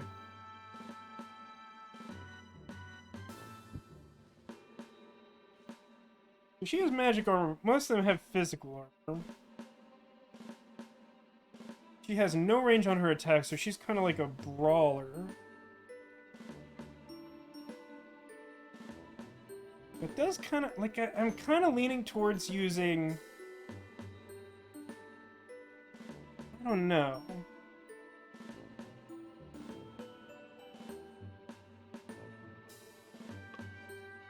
Artemis wants to use this setup. Wants to use Mage, Rogue, and Cavalier. Because if I'm like Cavalier, I'm sort of dashing past them, and I can avoid her physical attack. They didn't have enough people for the Goth Club. That's, you know what? That actually sounds like a really reasonable argument, Sarah. Is that she would definitely be in the Goth Club if there was one, but she'll take what she can get.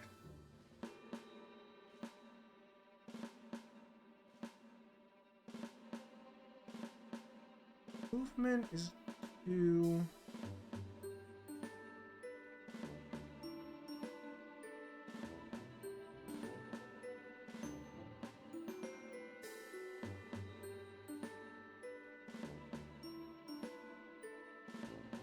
I really like the confusion ability of the Psychomancer.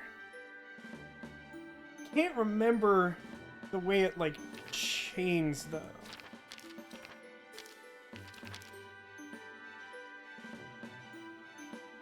Spreads through touching, but, like, they have to be adjacent, right? Diagonal doesn't work for chaining, I'm pretty sure. So I have some sort of upgrade that does that.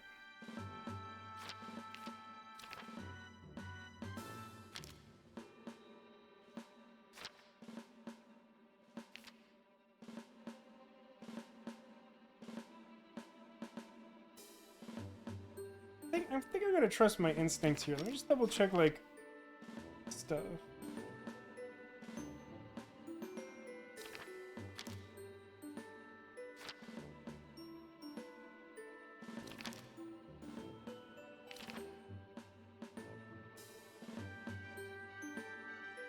Don't like most of her equipment. And then what? The magical grappling hook.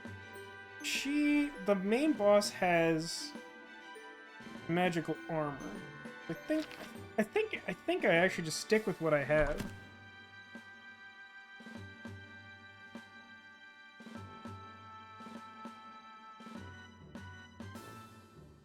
I want you here.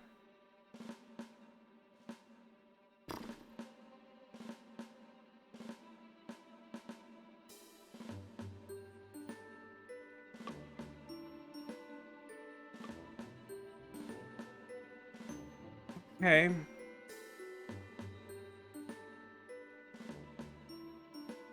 Can move 3 and then trample.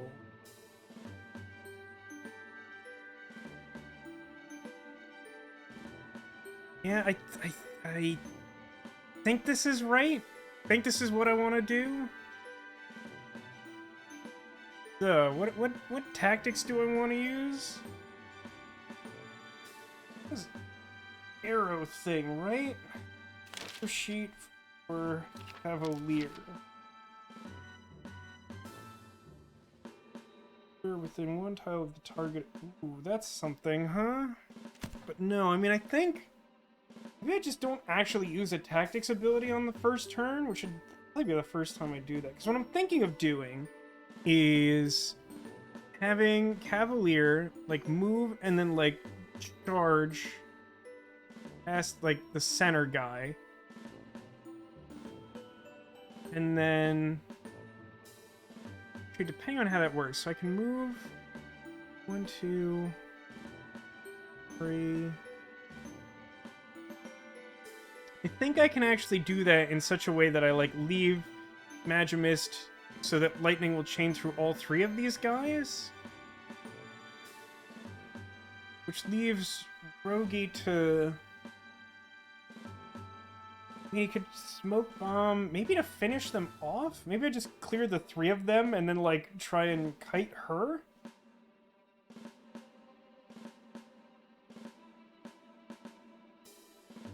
Just your comment, Demolition. Might quit playing 2077 and just uninstall it.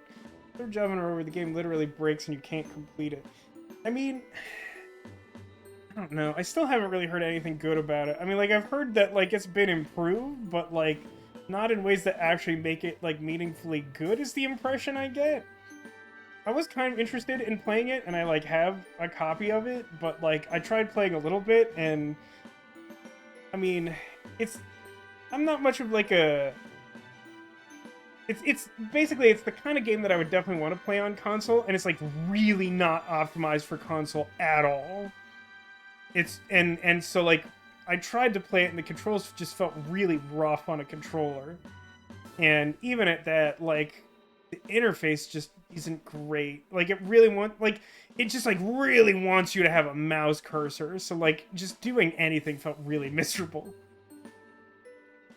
It was making me ridiculously motion sick.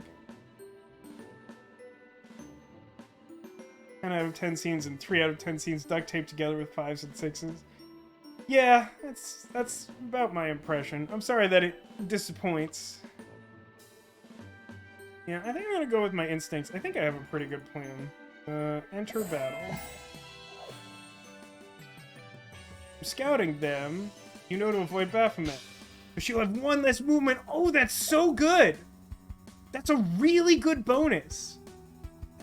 I might be able to just, like, annihilate these people.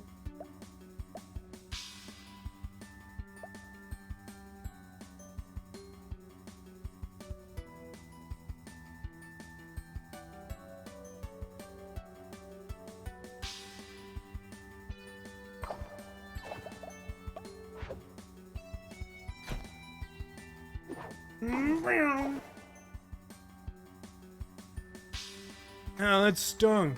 Now I know how Elvis Costello must have felt when I called Almost Blue an exercise in self-indulgence.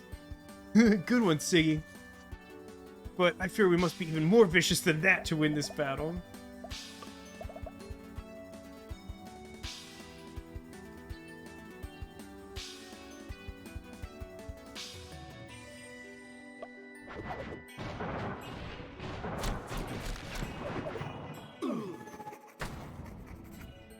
Why did the middle one take extra damage and explode?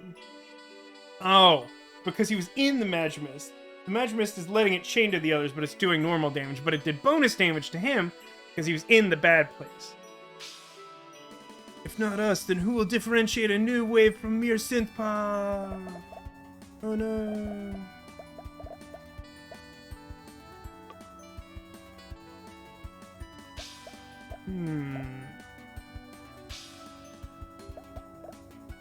Yeah, I didn't really position Rogi great, huh?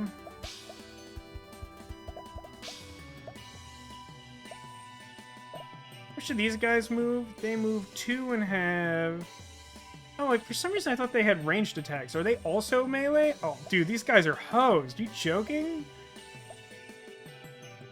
I hang them very slowly. In the words of Pirate Captain Dolce. At least I think that's what she says. Sometimes it's really difficult to tell what people are saying in Eternal Sonata. Let's be clear about that. So like, hypothetically, I can, like, smoke bomb...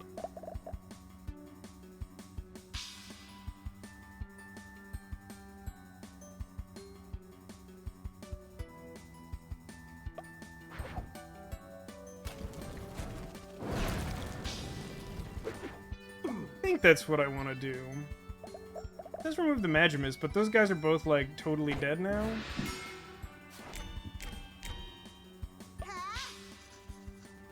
I'll make this quick so I can get back to ignoring you, losers! The one I thought was gonna get aggressive, like, ran away. New wave formation, activate! I don't know or care what that is. Mostly means staying out of Baphomet's way. These guys don't even like each other. Our teamwork will give us a huge advantage here. Why is Sonic Whale the delightful noise? I don't understand. Oh. How does smoke actually interact with trample? I mean, either way, they form themselves in such a way that, like, Cavalier can just, like, house the remaining minions. Which is ridiculous. Like the Buzzcocks and Throbbing Gristle, we may be breaking up, but our influence will be remembered forever.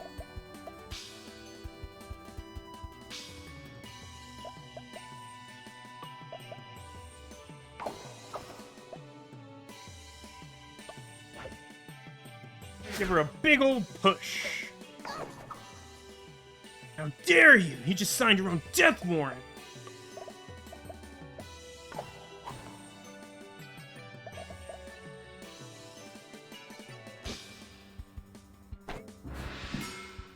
I genuinely think this has been the easiest, like, tournament. Oh, wait.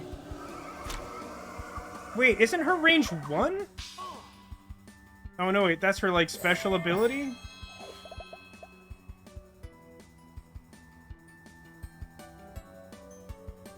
I don't understand. How did she attack from there? Her range is 0.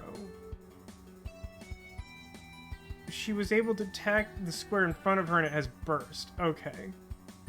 It's not clear to me.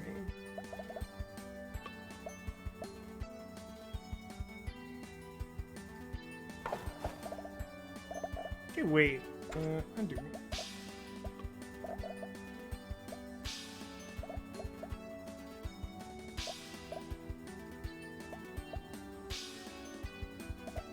Wait, no. I'm trying to... I wonder that didn't make any sense.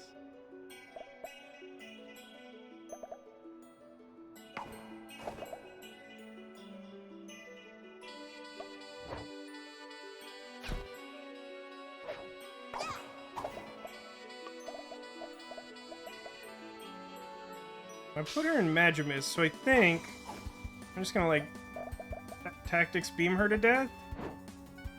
Tactics Beam! I mean, I still think that's one of the easier fights, even misinterpreting that one attack. I was able to just, like, take out most of their team in, like, one turn, essentially. Like, 1.5 turns. We did it! We defeated the demon! Don't think I'll forget this!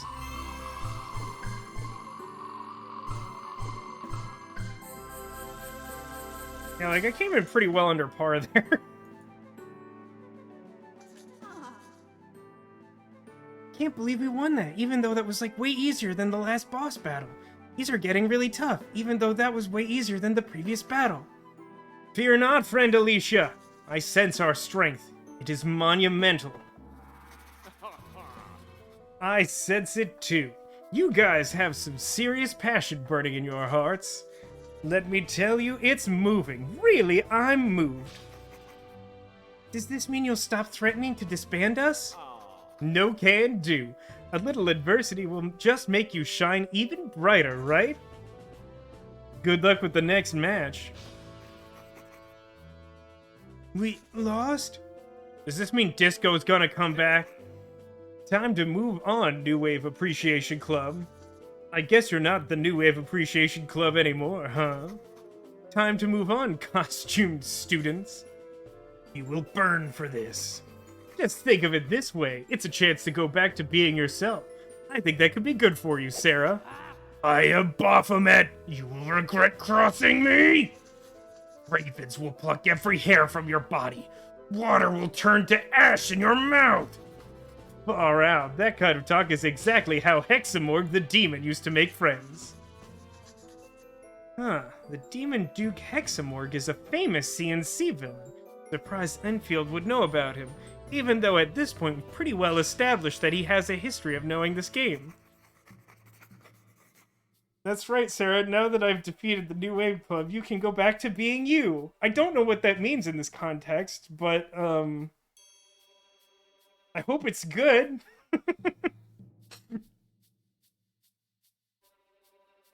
Oh, did we tell you that Principal Enfield has a picture of him and Max Morgane together in his office?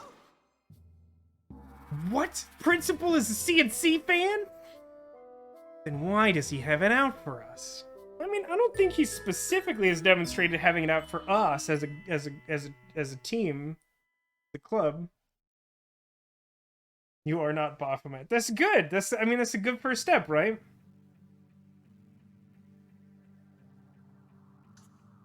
Uh-oh. We took something weird before bed again. Colin? Hey, Colin, what are you doing? He can't hear you anymore. Huh? Jacob! Jacob? Where did he go? Where are you? Now I'm in the library. Where is everyone? Jason! Can't just be me here, can it? Hello? Anyone? First Jason of the year. You know it. It's bound to happen sooner or later. Sooner, really, if we're being realistic. Anyone? This is a really generic nightmare. No, everyone's gone. I'm all alone. It's like that time when I lost a shadow game in Yu-Gi-Oh! Everyone abandoned me. I'm trapped in a giant hourglass. I'm all alone.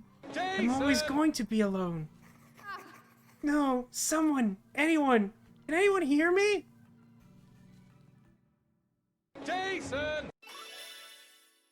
Save your game?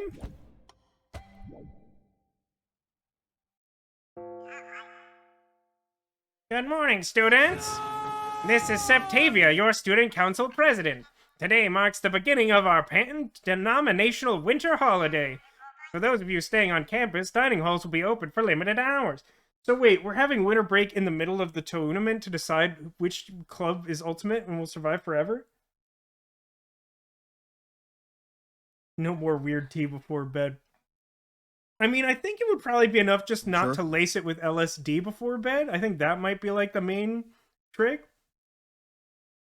Hey.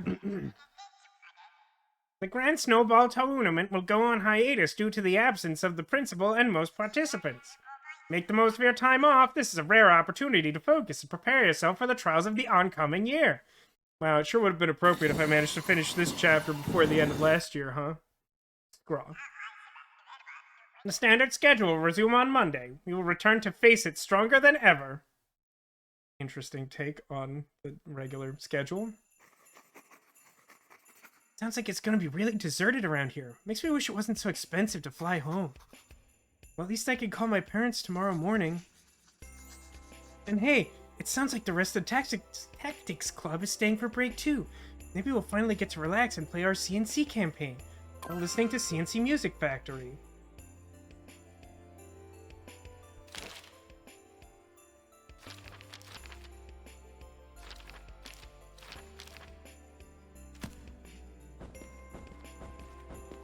I'm guessing this chapter might be a short chapter since there aren't many characters to interact with. Whoa, it's really coming down out there. Looks like we're having a blizzard just in time for Christmas. A blizzard for Christmas? Are they gonna do the thing where they hold it upside down and the ice cream's so cold it doesn't come out of the cup? You were talking about snow, weren't you? I really want Dairy Queen. Why aren't there any Dairy Queens in California? Oh, wow. Hey everyone, look! The environment changed. It's a blizzard. Parentheses, the less exciting kind. The ice cream falls out, it's free! I know! And if it's not, then it's just really good ice cream. It's really a win-win. He says he could get Dairy Queen from DoorDash in Northern California. That's rude. I do know of at least one Dairy Queen in Northern California, which is a weirdly specific thing to be able to cite. But I know of none in Southern California. Well, there's like a mall kiosk at the Burbank Mall that who knows if that's still open. Thanks, 2020.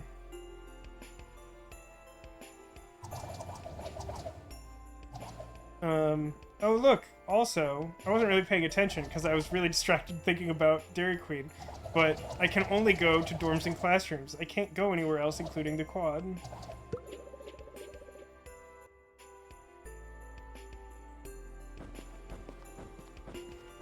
I'm gonna do a quick check. Is anything...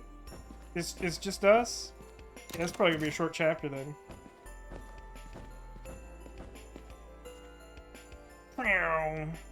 I don't know why that sound effect. Hey everyone! Good, you're here. Get over here quickly. Oh, I wanted to check the cat puns. Merry Christmas? Don't mind him. Our new holiday gift has made him a little on edge. You call this a gift? This is a threat. What? What is it? This morning, when we entered the club room, this was lying on the table. Oh wow, Curses and Catacombs, the Gatekeeper of Illamauzar. But that was never released, supposedly, right? The Gatekeeper of Illamauzar? That's the CNC module that the weird figurine is from. Ooh, okay, it says redeemed Vasco Ventures. What do we have today? This is Christmas time in the game, this counts. But it's Christmas Eve, and all through the house, not a creature was a mouse. You hear a knock on the door, go to investigate. It's Vashrod, Zephyr, and Leanne. So... I guess 2 questions to start, Alcadius. Are they dressed in their Christmas attire because Christmas is coming? And are they holding guns or presents? Because I don't know how to react. Because as you might assume, not expecting visitors, I was getting ready to go out. But that's impossible. This module was never released. Maybe not even completed. Indeed, it is a booklet of great mystery. Okay, there's more. I will wait. It's bad news, that's what it is. It means someone knows you took the figurine. Then why don't they try to arrest us? I don't see any pigs around. Maybe it's not a threat. Maybe someone is trying to tell us something. It could be a critical clue, or a grave warning, or all of the above. The only way to know is to play it. As much as I'd rather throw the book and that statue into a river. I have to admit, I can't resist playing an unreleased first edition campaign module. Yes, let us solve this mystery by playing our dramatic table game. I think Janya and Batu might be right. Maybe we could learn something by playing the module. So I guess let's go through it carefully. No skipping story parts. I mean, they might be important. Real quick.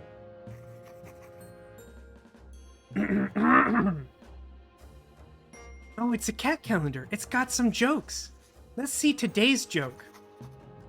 What did the cat say when it lost all its money?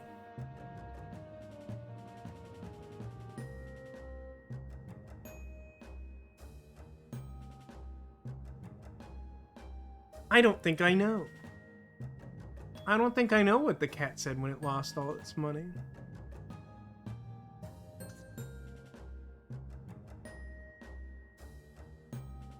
I'm Pa. I feel tired now. Katie says they are dressed in Christmas costumes with a fourth in the hands and a wish to take you away to Clock Tower lands.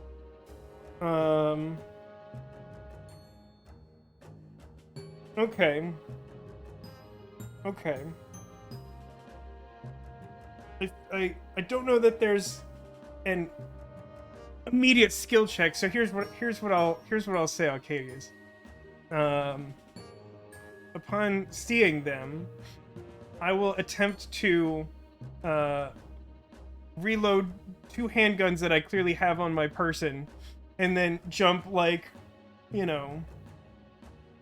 15 meters in the air and land on the other side of them doing some cool flourish, telling them that I will help to do the geometry. Okay, so there it is. There was some lag. I rolled a 3.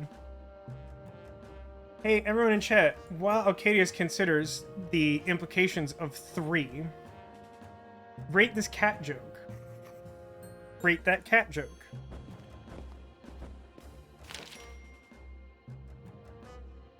Ooh, I have mastery challenges.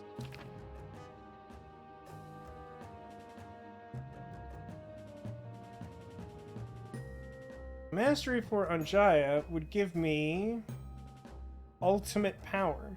Costs 10 tactics points per use and can only be used once per battle. Has range of 0 but burst of 3, similar to that last boss. Inspired. For 2 turns, basic attacks add +2 tactics points. Encouraged. Attacks deal +2 damage. I mean, I guess because it's a burst, if you have all your characters joined together, you can, like, buff your whole team, but that sounds terrible. That frankly sounds super bad. It's a 3 out of 10 cat joke. That feels fair to generous. I'm not sure I could personally go above 2, and I feel like I'd have to be in a good mood to give a 2 to that cat joke. Well, I could also get Eadwald's super relevant Mega Tactics power. Costs 10, 1 per battle. Range of 0 with burst 3. Does 2 damage. Barrier. Gain 3 physical armor and 3 magical armor. And taunt. Why would burst and taunt be good together? That sounds awful.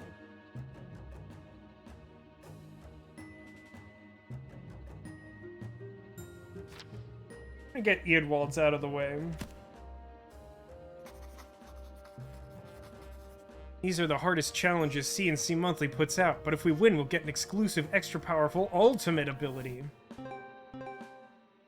Only Eadwald can take damage, but he must live.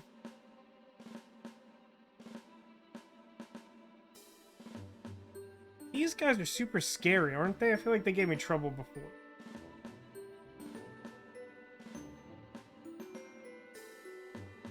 They're at low health, they deal extra damage, which is why I took such a big hit in the last battle.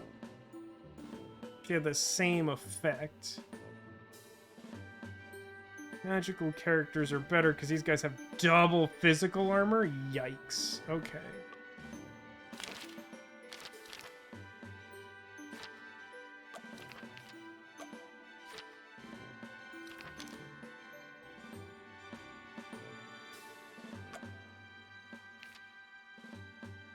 Considering Rogi for the 3rd, I could equip his magical grappling attack. I don't know if that's good. I'll just play it straight and play like 2 magic users. Not allowed to take damage anyway, so their low health against these really powerful attackers shouldn't matter too much. I think. But let me check.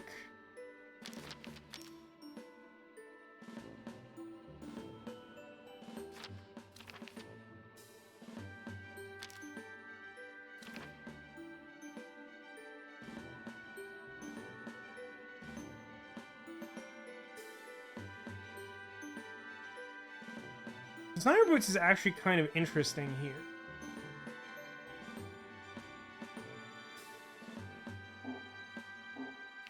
Oh, right, you have to unequip, and this interface is actually one of the few interface things in this game that really bugs me. And, like, I get annoyed by that so pretty easily. But, like, I only have, like, 6 to, like, 8 things I can equip to any character in the whole game. And, like, they can only have one at a time. So, like, why is it I can't just, like, click the one I want and have it, like, go on? That feels, like, really needless.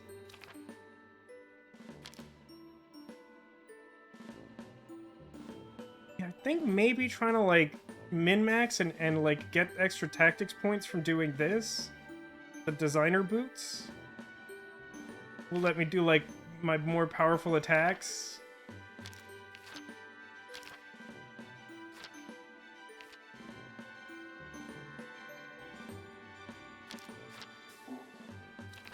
Same thing. We'll never get used to that. It's very ridiculous. Okay, Arcadius continues. You jump in the air and try to get your groove, hoping that Daddy will approve. You land on the ground and try not to fumble. Luckily, you hold your balance, preventing a fumble.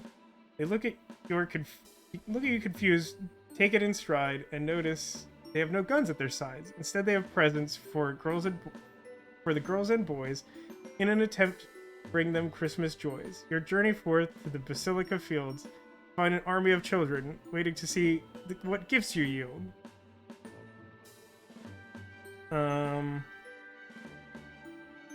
Okay. So, like...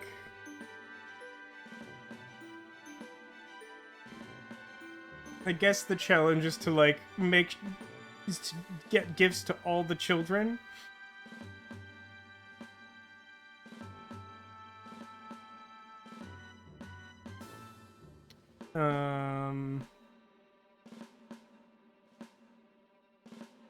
I mean, I guess the thing to do is, I will put on a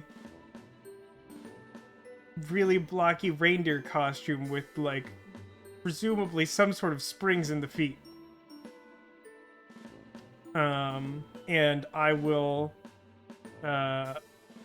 attempt to match the reindeer stylings of the other hunters. So I guess we will see how effectively I can take to having a springy reindeer costume. I got a 4. Extremely, exceptionally mediocre rolls.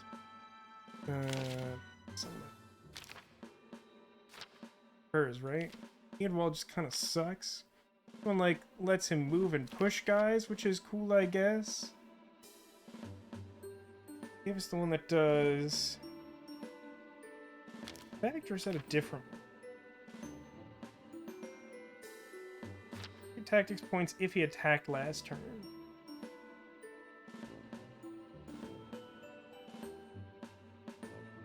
Make his ultimate attack a magical chaining attack. That doesn't actually seem that useful.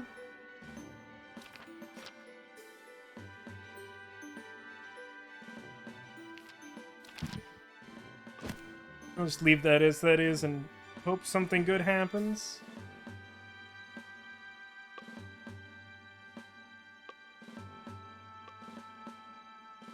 I don't expect this to go good.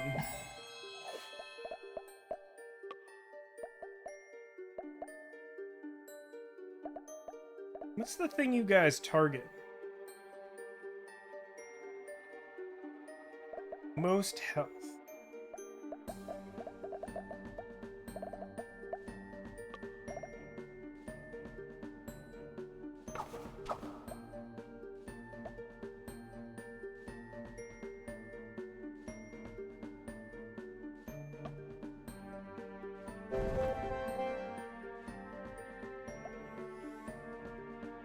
Okay, so if it doesn't damage, that you don't get the tactics points from basic attacks.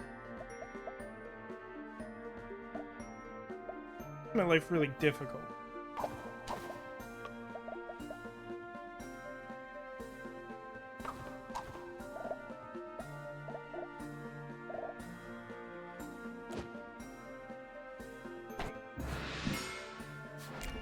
I expect to probably have to replay this at least once.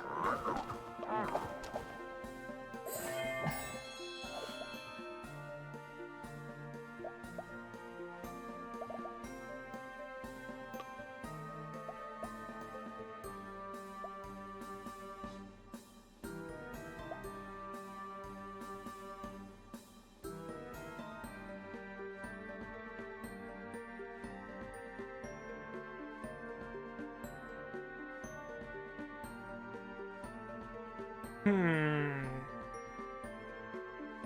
don't think I can position them in a way that the psychic ability will work the way I want it to.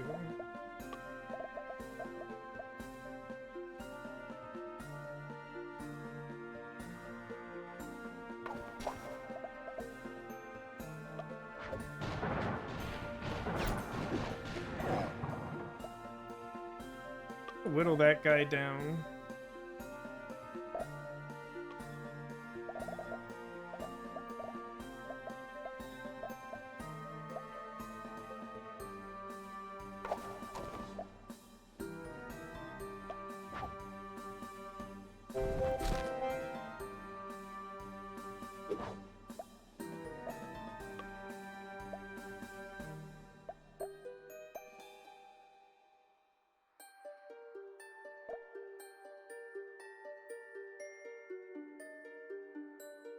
Probably should have done this in a different order. I don't know what happens if I hit him with my, like, weird taunt hammer ability.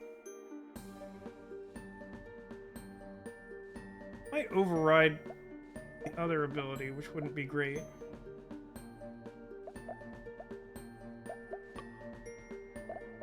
I just really hate Eadwald. He's, like, definitely the worst one.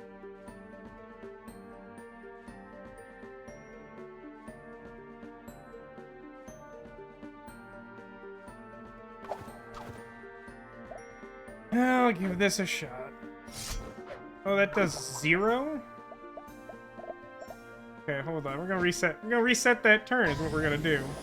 We're just gonna reset that turn is what we're gonna do.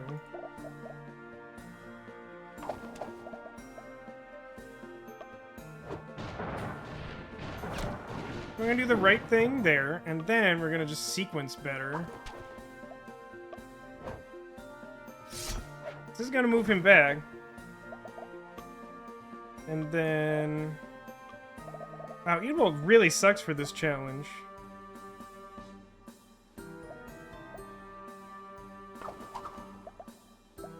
Then we'll, overwrite the taunt with Confuse, I assume is how this works. Looks like that's how that works.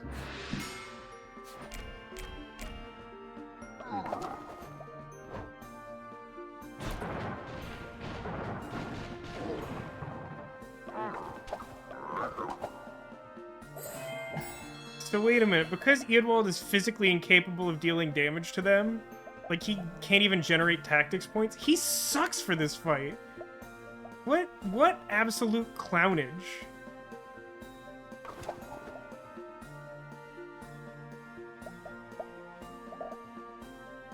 Movement.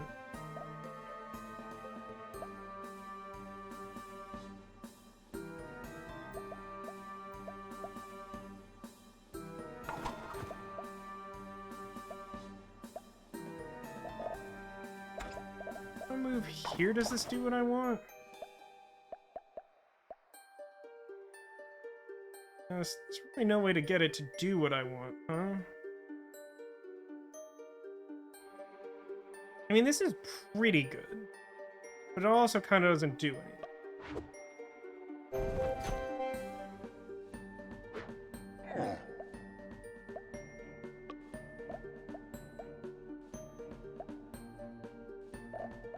These guys move? 2. They have range of 1.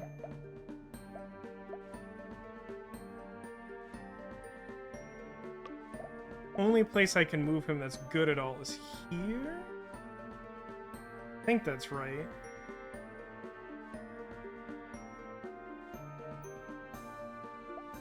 But just to be sure, like, this is gonna hit all of them.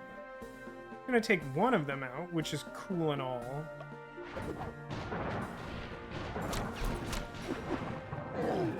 If there's like a par for like turns for this, I am like absolutely going to whiff it super hard. Oh, wait, now that that guy's dead. This actually seems fine now, I think.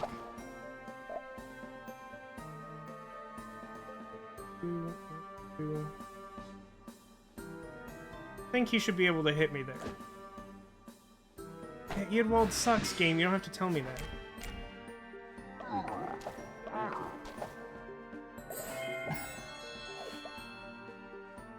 Arcadia says, the springs come in handy as you try to leap. Luckily, they were well built and not too cheap.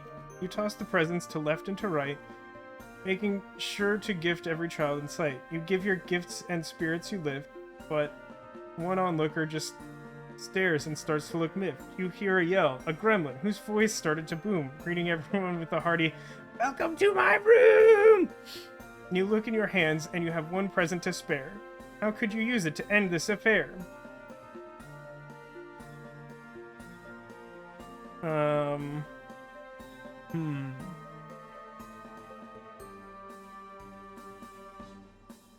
I don't know how it managed to double post it, but it's impressive. That's some good Twitch chattery.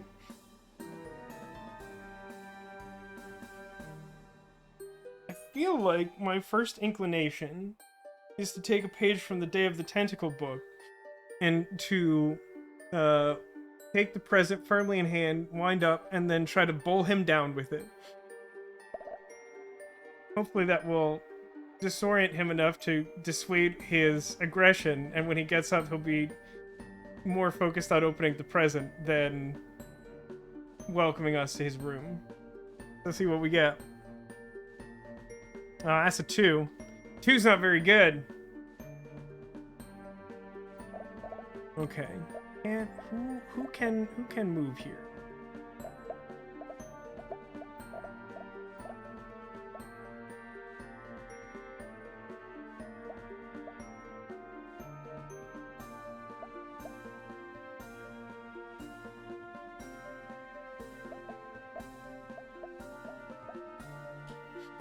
Attack my own teammate. That's cool. That's cool.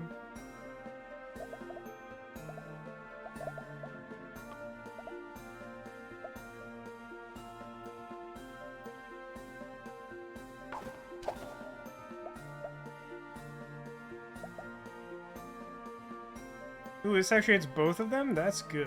I didn't think I'd be able to do that.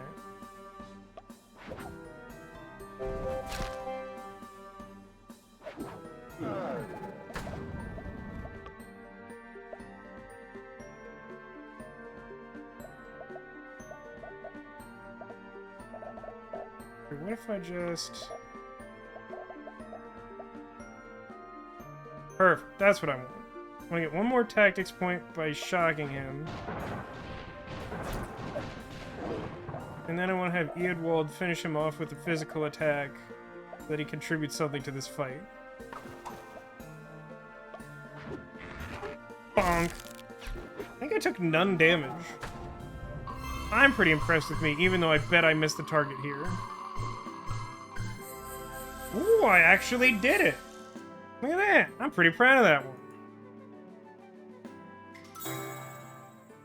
I got absolution. It's funny because in real life I do not have abs, and therefore cannot absolution.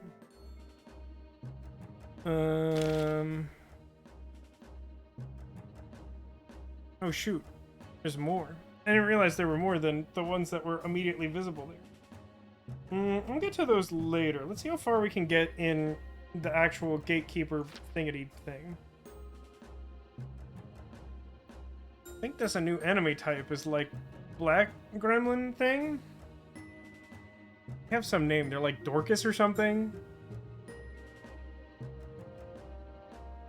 3 turns, 2 powers used, up to 6 damage taken. Okay.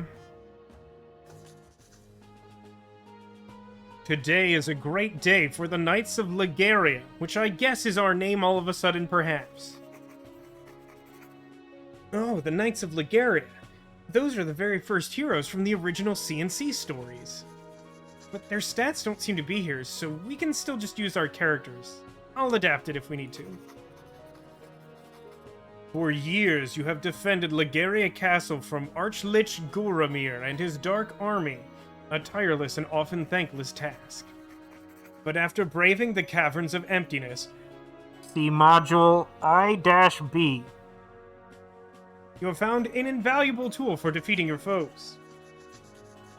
A relic of the ancient deity, Illamauzar the Just. It is a magical statue known as the Gatekeeper of Illamauzar. Look on that pedestal. That's our figurine for sure.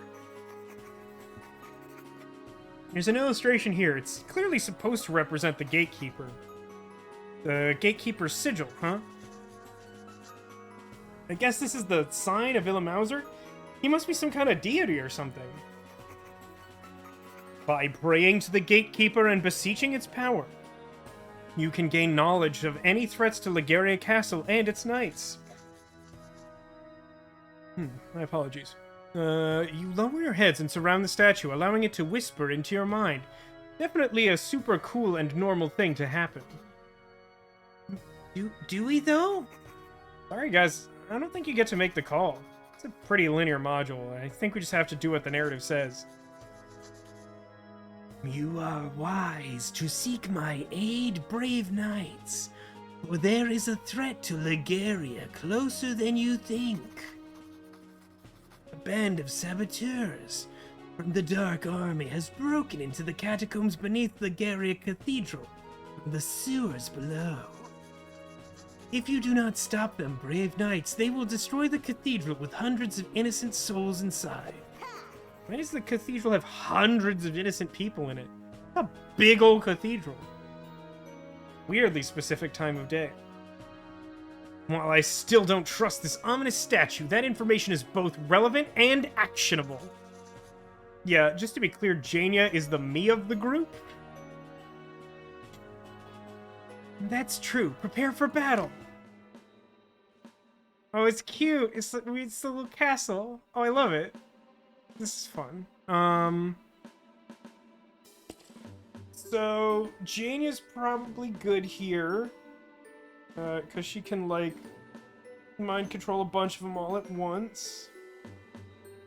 Anjaya's spark ability probably also good.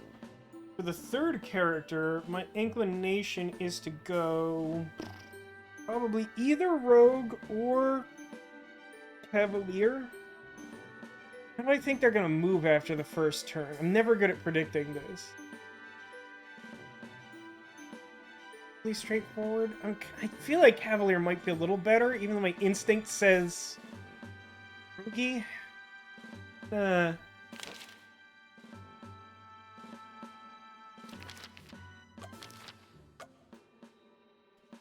gonna go with the Cavalier. And items. I don't think I want...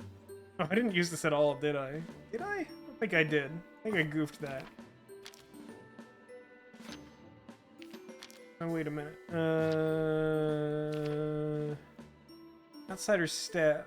Basic attacks deal +1 damage if they have 3 or more targets. That could be good here, because there's just like a bunch of them, and I'm just like planning on doing a bunch of Chain Lightning, even though this has never, in the history of this game, been good so far. Confused enemies deal +1. I feel like that's probably what I want here. And, I mean, I'm just like all about this like Magimist life.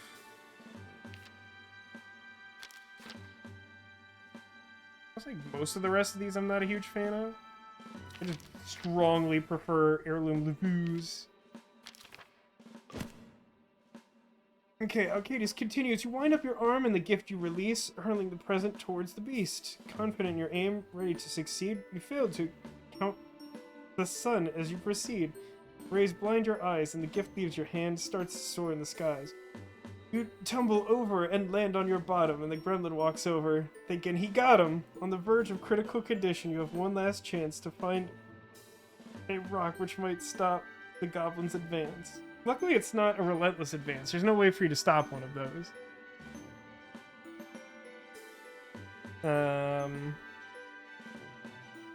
Okay.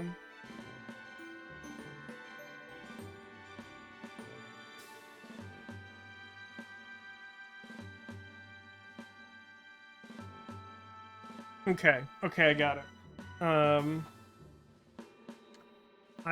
In order to succeed in this situational... Oh, he ran out of room. That's okay. My plan actually accounts for a relentless advance. You ready for this? I'm thinking outside the box here. I'm going to do something that's just generally unthinkable in Resonance of Fate. I'm going to use an item from the item box that clearly I have because the others are using something more effective than that.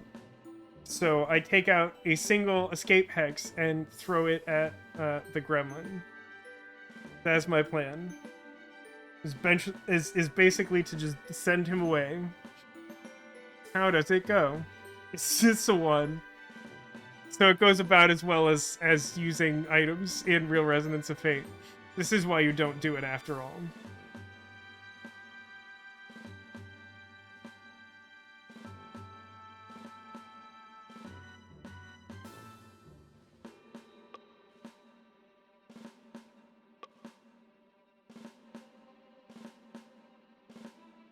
I really don't know what to do with Cavalier on first turn. Is that a reason not to use Cavalier?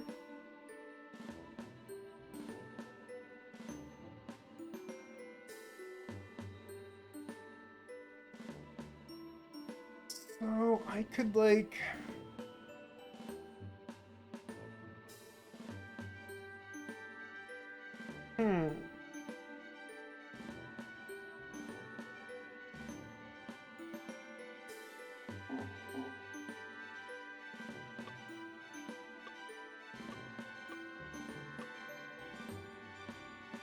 I could have him, like, charge into this group and, like, Magimist them, but it really only Magimists, like, one character, right?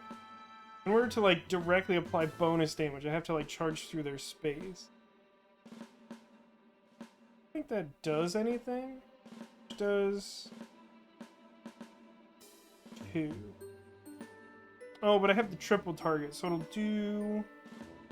bonus damage to, like, one of them? Well, it goes up to 3. 3. Yeah, that's probably worth doing. Like, Cavalier's gonna take some damage. It's a little sketchy, but there you go. You miss, you hit Chandelier, and it just vanishes. Yeah, what's the scope of a single escape hex? It's unknown. It's possible to collect one, but has anyone ever used an escape hex? To enter battle. I don't know if I have this strategy quite right, but I think it's okay. Boop, boop,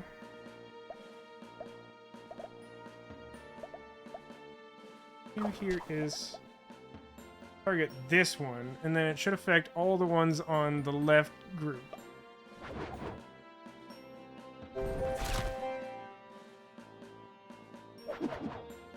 Now all deal bonus damage to each other, and will live happily ever after.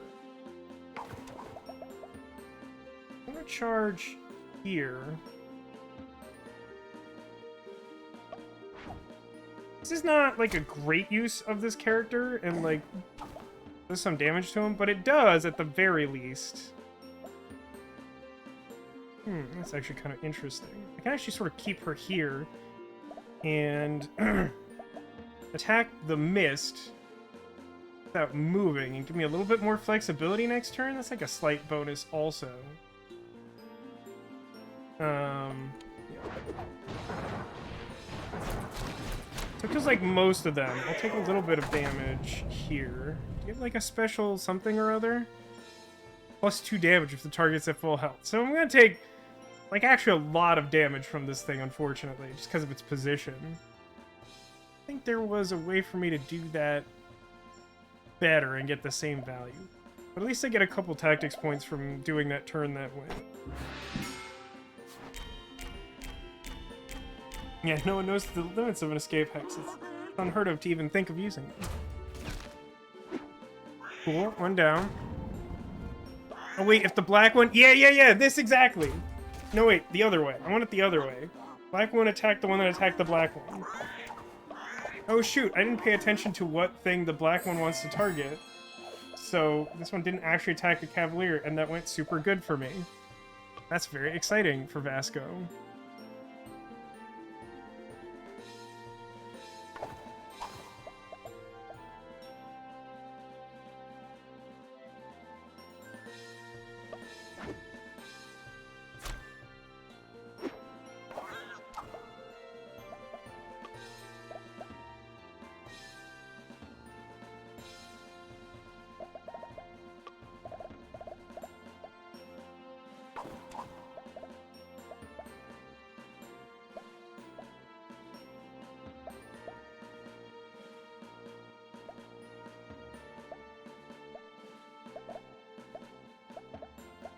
I really wish I could hit this guy with her tag. This is kind of good. If it doesn't hit an enemy, I don't get a tactics point out of it, which is annoying.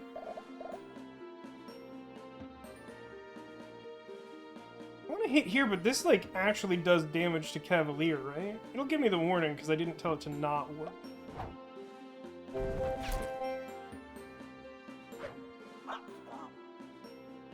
Oh. It didn't damage him, but it put him in the mist. That's fine. That should be fine. This is gonna do a lot of damage.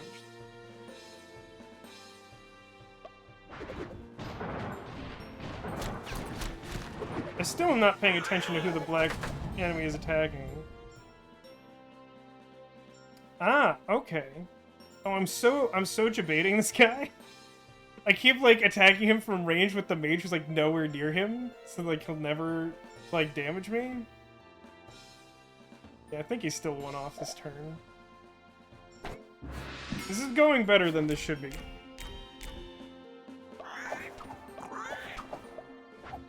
Yeah, I'm gonna take a little damage here. That should be fine. I'm hoping that the, those corner guys come in, like, real close. Okay, is this base Magimist?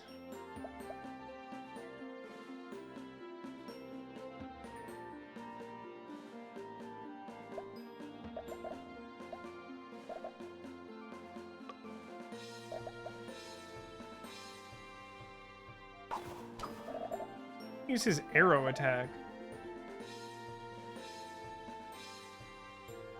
I mean, that's gonna do a bunch.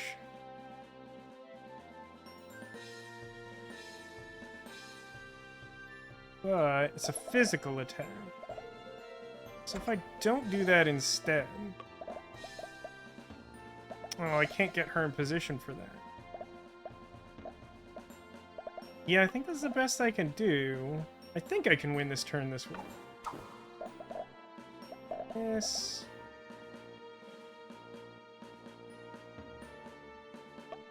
Best this way. Takes out one, really weakens the others. Right, fire.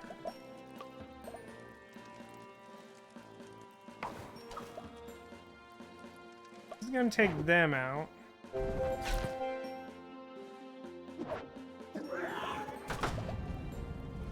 And we'll see if I take fire damage for ending a turn on that tile when I end combat. That went way better than that should have gone. I did not plan that out like that well, but like it went really well. And I didn't take the damage. Okay, the story continues. Arcadia says, you try again to throw a single escape hex to send the goblin away. Your aim was true. You could only pray. You loosen your grip, letting the hex flip.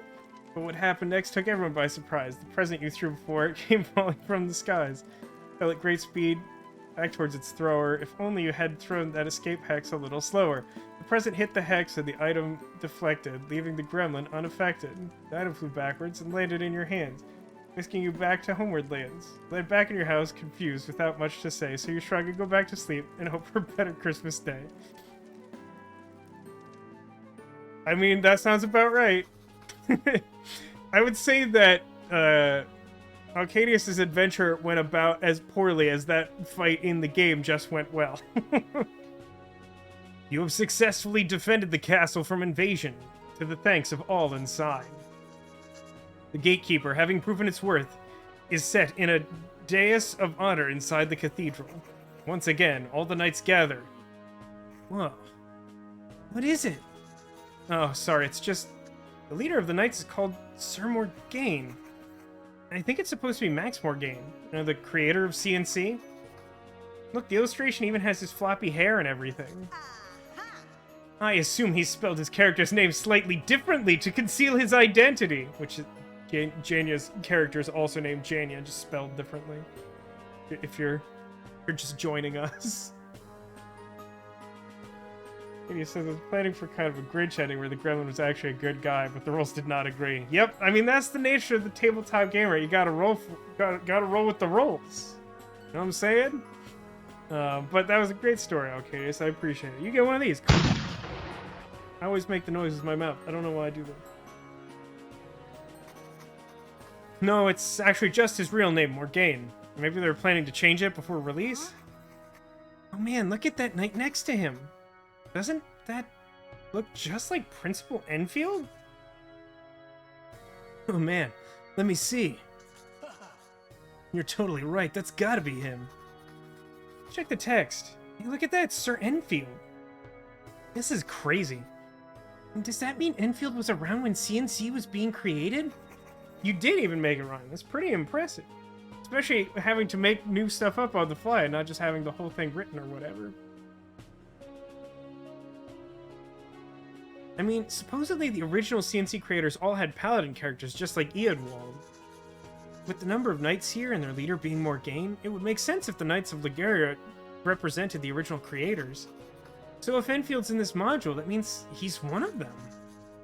Well-reasoned deduction, but let's not be hasty. Let us hear what this helpful but creepy statue has to say. Oh, brave knights, you have proved your valor many times over, but your vigil is not over. Dang it, the game keeps doing that thing that I hate it when I do. I'm really aware of it. The Dark Army has agents everywhere, infesting the land with their insidious demons. We accept your challenge, O Divine Gatekeeper. Show us the way. That's the end of the first chapter. We're ready to start the next one? Sure. We'll do part 2. Oh, it's these... I hate these guys. These guys are like the worst. I don't know what anything in this game is called. These bat guys, I hate them. Do it. Let's see, the knights start to gather around the statue every day to find threats to the castle. Yeah, I can't imagine this going wrong.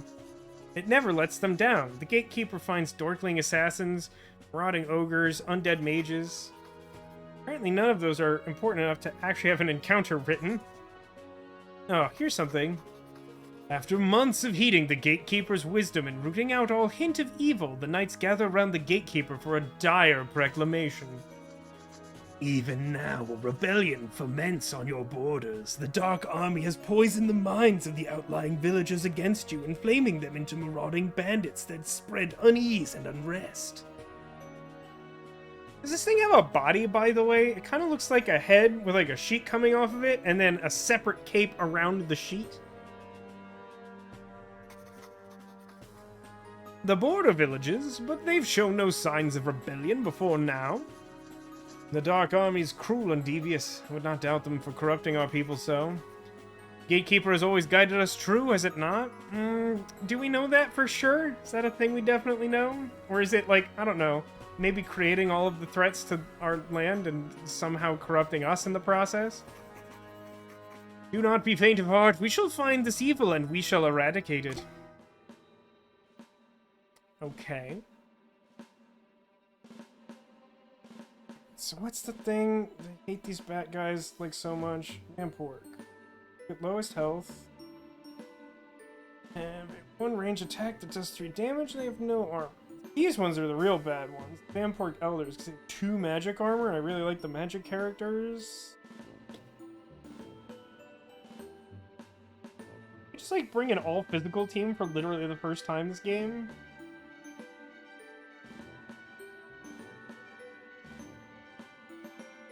Seems to be like a little soft to the Dorkling Knights, but they're also like just less oh, this is an upgraded one. It has bite +1. That's why it's doing more damage than I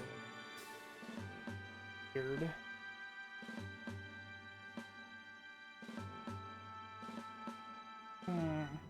No. It has like a AoE attack, and they also have physical attacks. I mean, Cavalier seems like it's a good choice, regardless. I definitely need something to be able to take out the Elder guys. It's like 2 magic armor is a lot.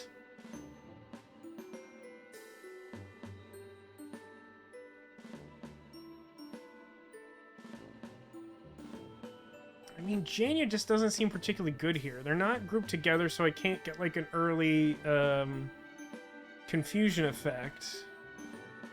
And she doesn't have like a lot of range or power to her attacks. So I think it's like...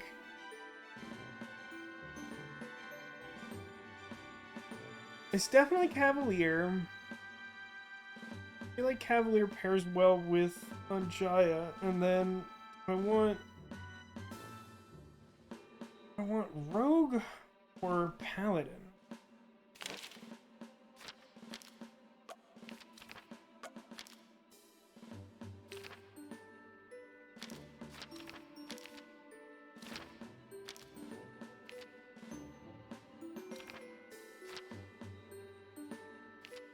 +1. Shadow Shove does 3 damage. The Knight has 1 physical armor, right?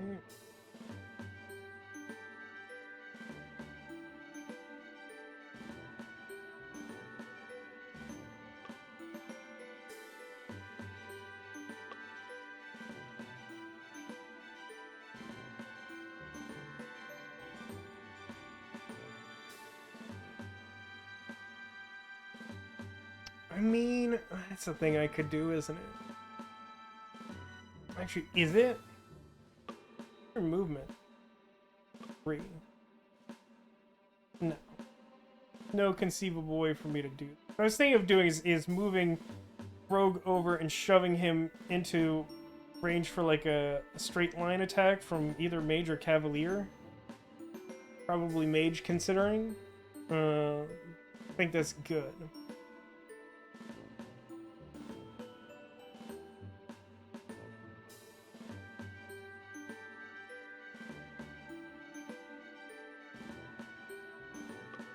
I'm really starting to second guess myself. Don't want to be super close in range to them. So like maybe Rogue is good because he can like use the little rivers to sort of kite them around and then like pull them across the river for us to like gang up on them. But like maybe it's just good to use... Wait, I could use like...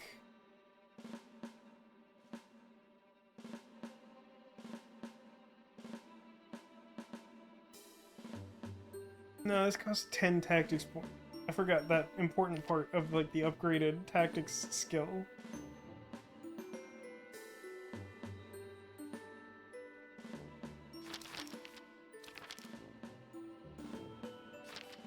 What magical attack? Attack is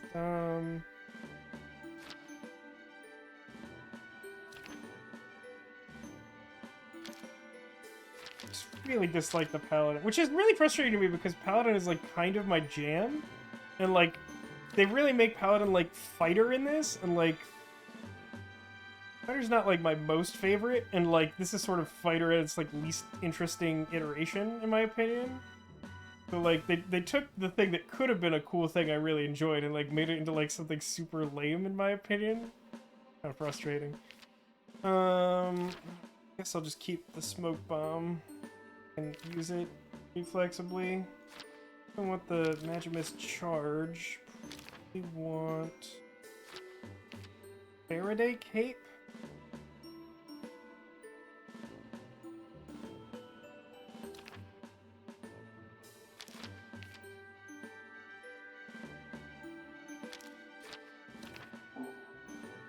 God, I hate that interface thing so much. Alright, I don't think this is good, and I think I'll probably have to replay this one because this is definitely not going to go as well as the last one.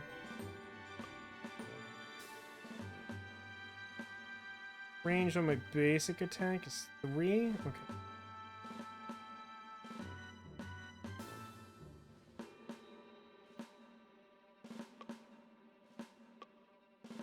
I can't grapple from there. Really don't know what to do with Rogi on the first turn.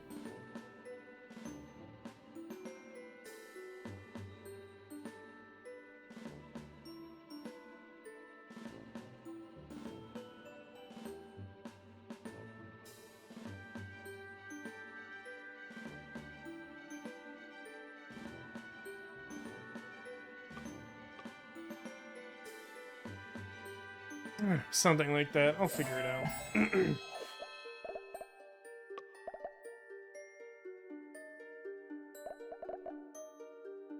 Oh my god, did I really... I can't charge through both of them? Why can't I charge through both of them? That was the whole point of my plan. So that's not great. What did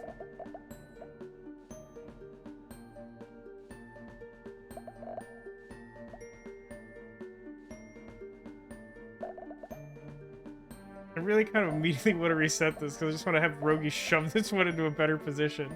I didn't think I would have to do that.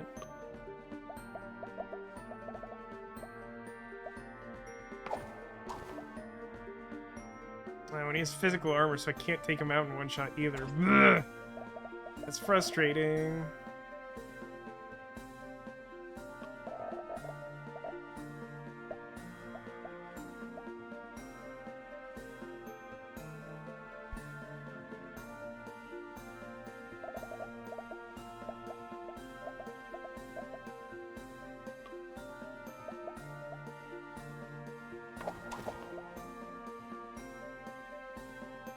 Oh god, don't do that.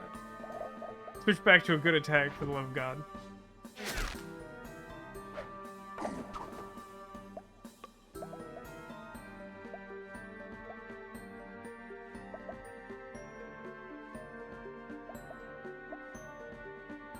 Oh my god, is there actually a way for me to restart this battle? Yes, please restart the battle. I just want to actually...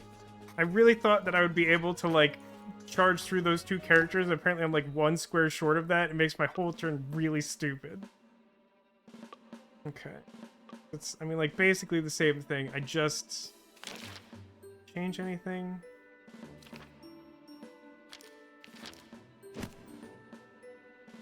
Airbow.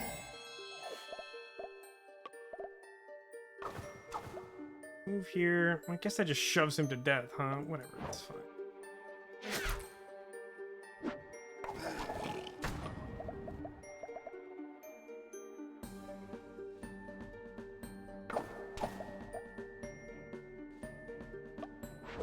I'll make a big Magimist chain over here. That if, like, this guy comes, at least I can chain damage to him or something.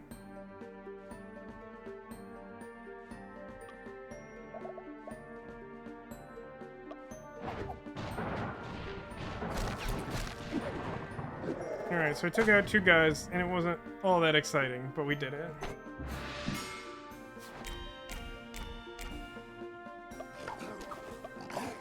Everyone really hates that, that wizard, huh? Okay, so, what am I doing for tactics abilities? I can... One thing I can do is, like...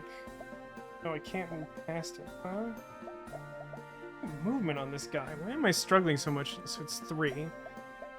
Right. Yeah, there's no way to really make that... Have you, like, move here and probably throw a smoke bomb? Does that work? No, it doesn't quite work. Also isn't that good anyway.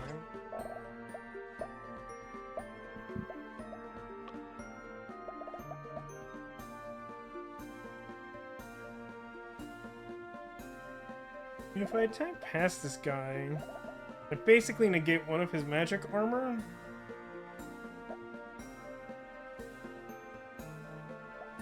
Ooh, okay, wait, what if I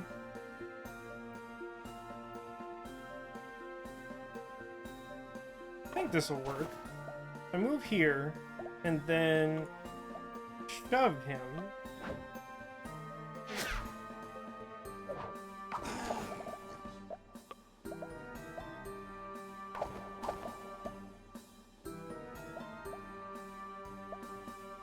Why does this not do damage to him? Why would this not do damage? Hello? Oh, because... Oh, his trample is now a magical attack.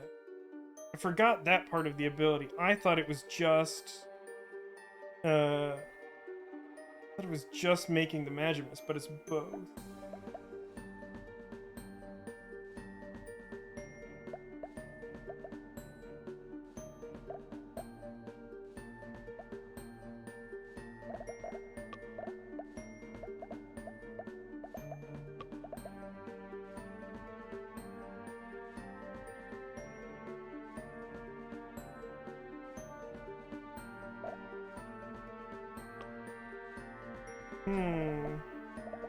So none of my tactics abilities seem at all good in this fight, which is kind of annoying.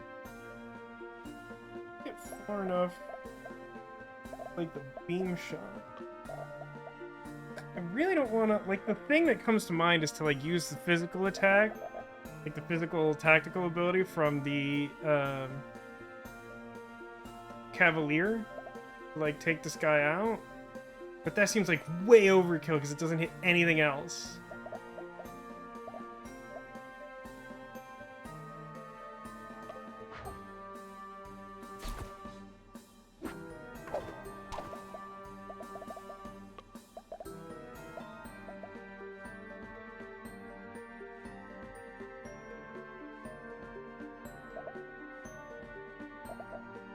Does this one move as first thing? Probably use on him. Means it would do like. I mean, I think this is. Ugh. I think this is the best I'm doing, and it's very bad. I have like 2 tactics abilities, but they're just like not useful right now. That guy's gonna definitely attack.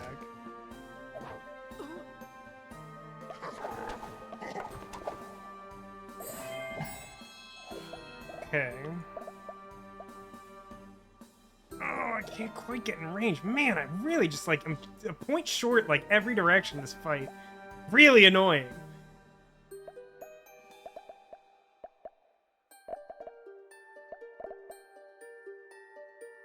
He can't reach that far either. Come on.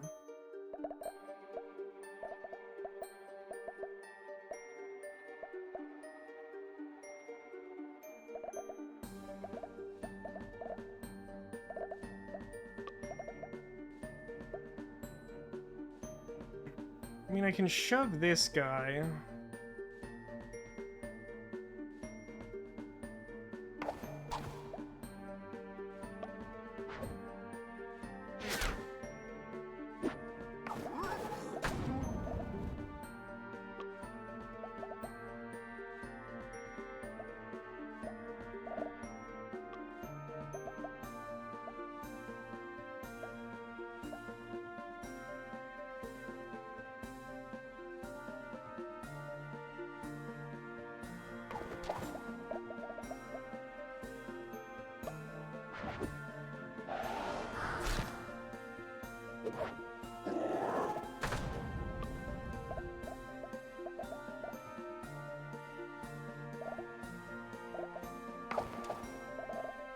Did arrow.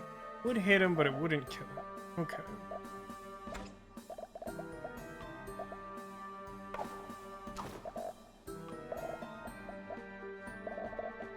I can't really do anything here. Just trying to like keep him from getting to the mage. Like, next turn I should be able to grossly overkill this guy, but, like, this last turn really sucked. Okay.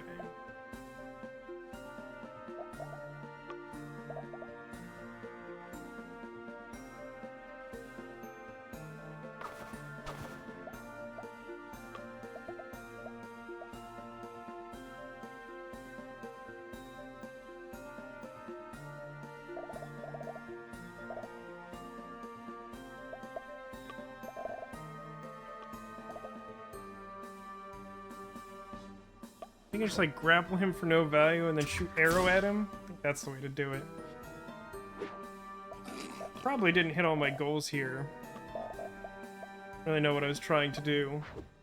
This was a tough fight. Scroll. Let's see how we did. No one died. Okay, actually made par on that. It was close though. I thought I took one too many turns because that one turn was so powerfully ineffectual.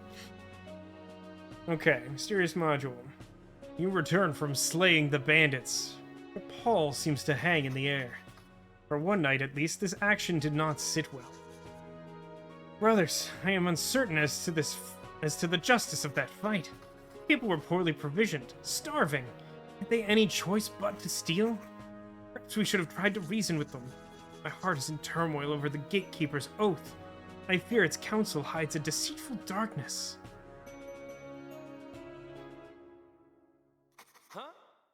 Huh? What was... Bleep blar bleep blar bleep blar. Bleep blar bleep blar bleep. That was a coincidence. It had to be. It's just the blizzard outside, right? Nonsense. Clearly this book has a strong electro-psychic resonance. Either way, we're not going to be able to keep playing in the dark. I think there's a bunch of candles and matches in the storeroom by the stadium. I can get some if we want to keep going. I'll go with you. We'll be right back. I think we can do that real quick, and then we'll probably save before doing the next installment of the module. Whee! It's so spooky. Oh, the music is like slightly different. It's good. It's good. I like that. Good game. EG. To El Stadia.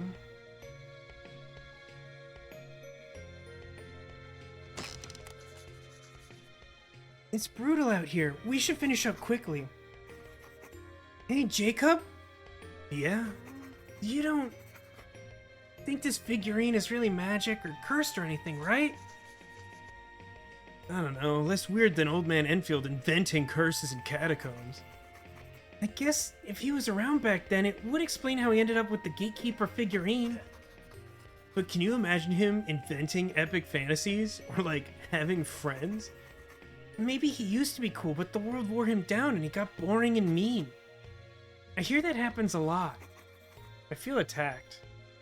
Maybe. I still think there's something weirder going on here.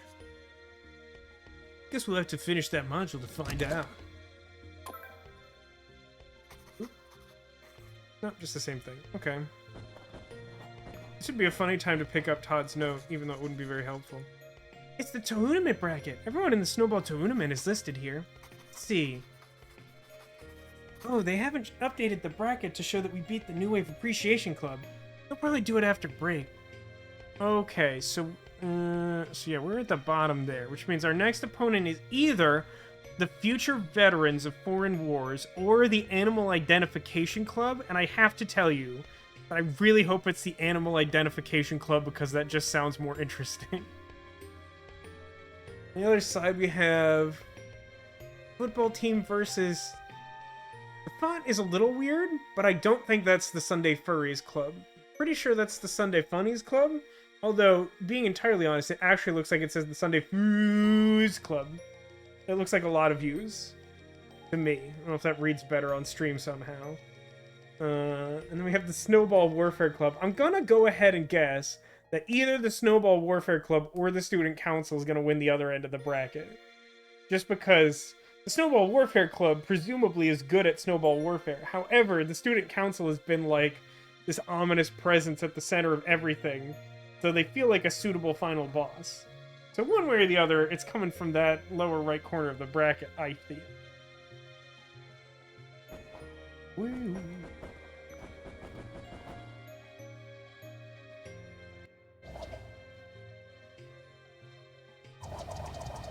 I can't go back to the stadium, so I can only do this. Boosh.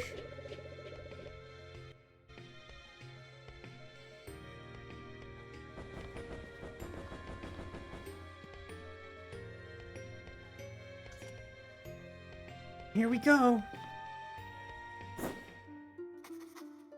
Great, let's keep going. Right, I kind of thought there'd be more to that, but there isn't, so okay. Let's do a save of the game. And then let's do classic safety save. And then... Actually, no, you know what? I like that music. I'll leave that up. Yeah, it's... I like the adjustment to the music for this chapter is really nice.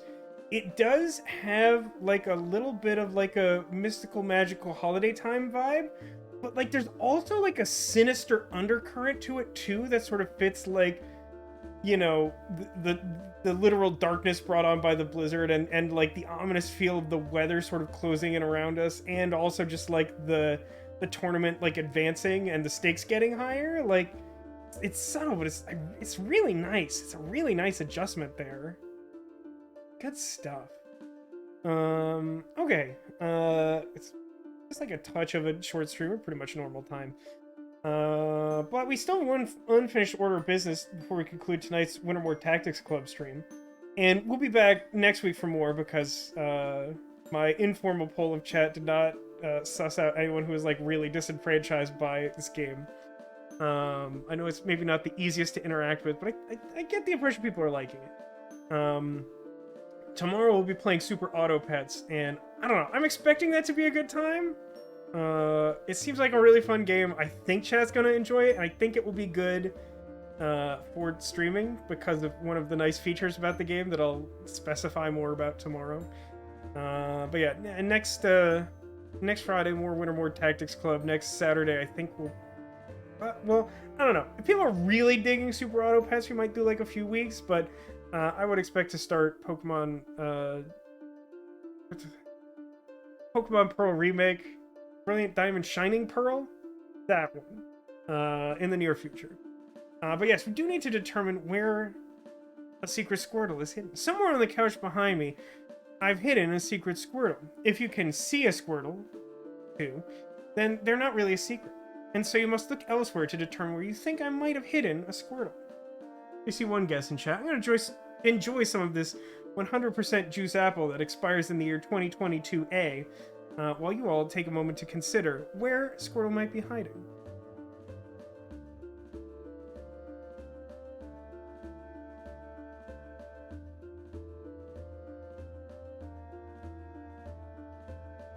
Ah, that juice apple's still good.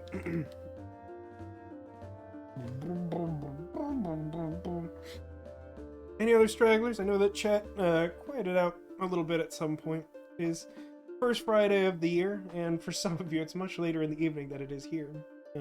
But give one more moment in case Alcadius is here. Alcadius has recently had a track record of like going AFK and then like showing up like the second that we've completed revealing the Squirtle. It's something like the last like 5 consecutive streams he's been to that's happened. Or at least that's my impression. I might be exaggerating. It's been like a lot recently. Maybe not all in a row, but recently. Alright, let's take a look. Let's see if we can find that Squirtle, huh? Yes, I saw was this lovely little Groot. Hiding back there is this tiny pirate. Love him, he's very good.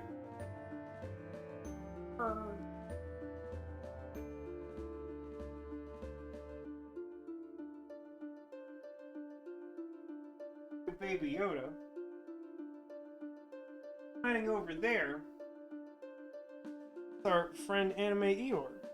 I have to tell you, this is very good. This is definitely the best Baby Yoda that exists. I mean, I love, he's got this sort of like show accurate burlap sack outfit. You can sort of lower his scarf and he has a good smile, but he can sort of be like stoic Baby Yoda. And he's good and he's soft and he's like just the right size. I love him very much. Very good. But sadly, not the location of our secret Squirtle this evening. The last second entry that perhaps might be Squirtle hiding behind, well, when you say bread demolition, behind our concerned loaf, reveal to you that behind the concerned loaf is our other friend, Anime Winnie the Pooh. Now, public domain. Well, I will take this opportunity now to reveal that Squirtle is hiding in what I consider to be the most obvious place, which is to say, under these two Squirtles. Ooh, Squirtle. Check this bad boy out. This here's Winter Squirtle. He's got earmuffs. He's like the softest Squirtle. He's very good. But the Squirtles in this Triceratops basket wanted to make sure that they had a show of solidarity for our brand new Squirtle friend to make his introduction on the stream today. So, no, I did not see a winner before the reveal. My mom came in with a last-second guess, which I think with the lag sort of puts her in ahead of time. Yeah, for those of you participating here and at home who did not locate the Squirtle, there's always next time. But for my mom and any others who may have guessed the correct location, of course it is an omen of good luck to locate the secret Squirtle. That'll just about do it for this stream. Thanks to everybody for watching. Thanks for being here. Thanks for being you. And I hope to see you again soon. As I mentioned, more Wintermoor Tactics Club next week. And we're gonna try out some super auto pets tomorrow. And then in the near future, maybe next week, maybe a little beyond that, we'll pick up Pokemon Very Shiny Pearl. Very shiny good one. In the meantime, everybody have a great night. Take care of yourselves, and see you soon.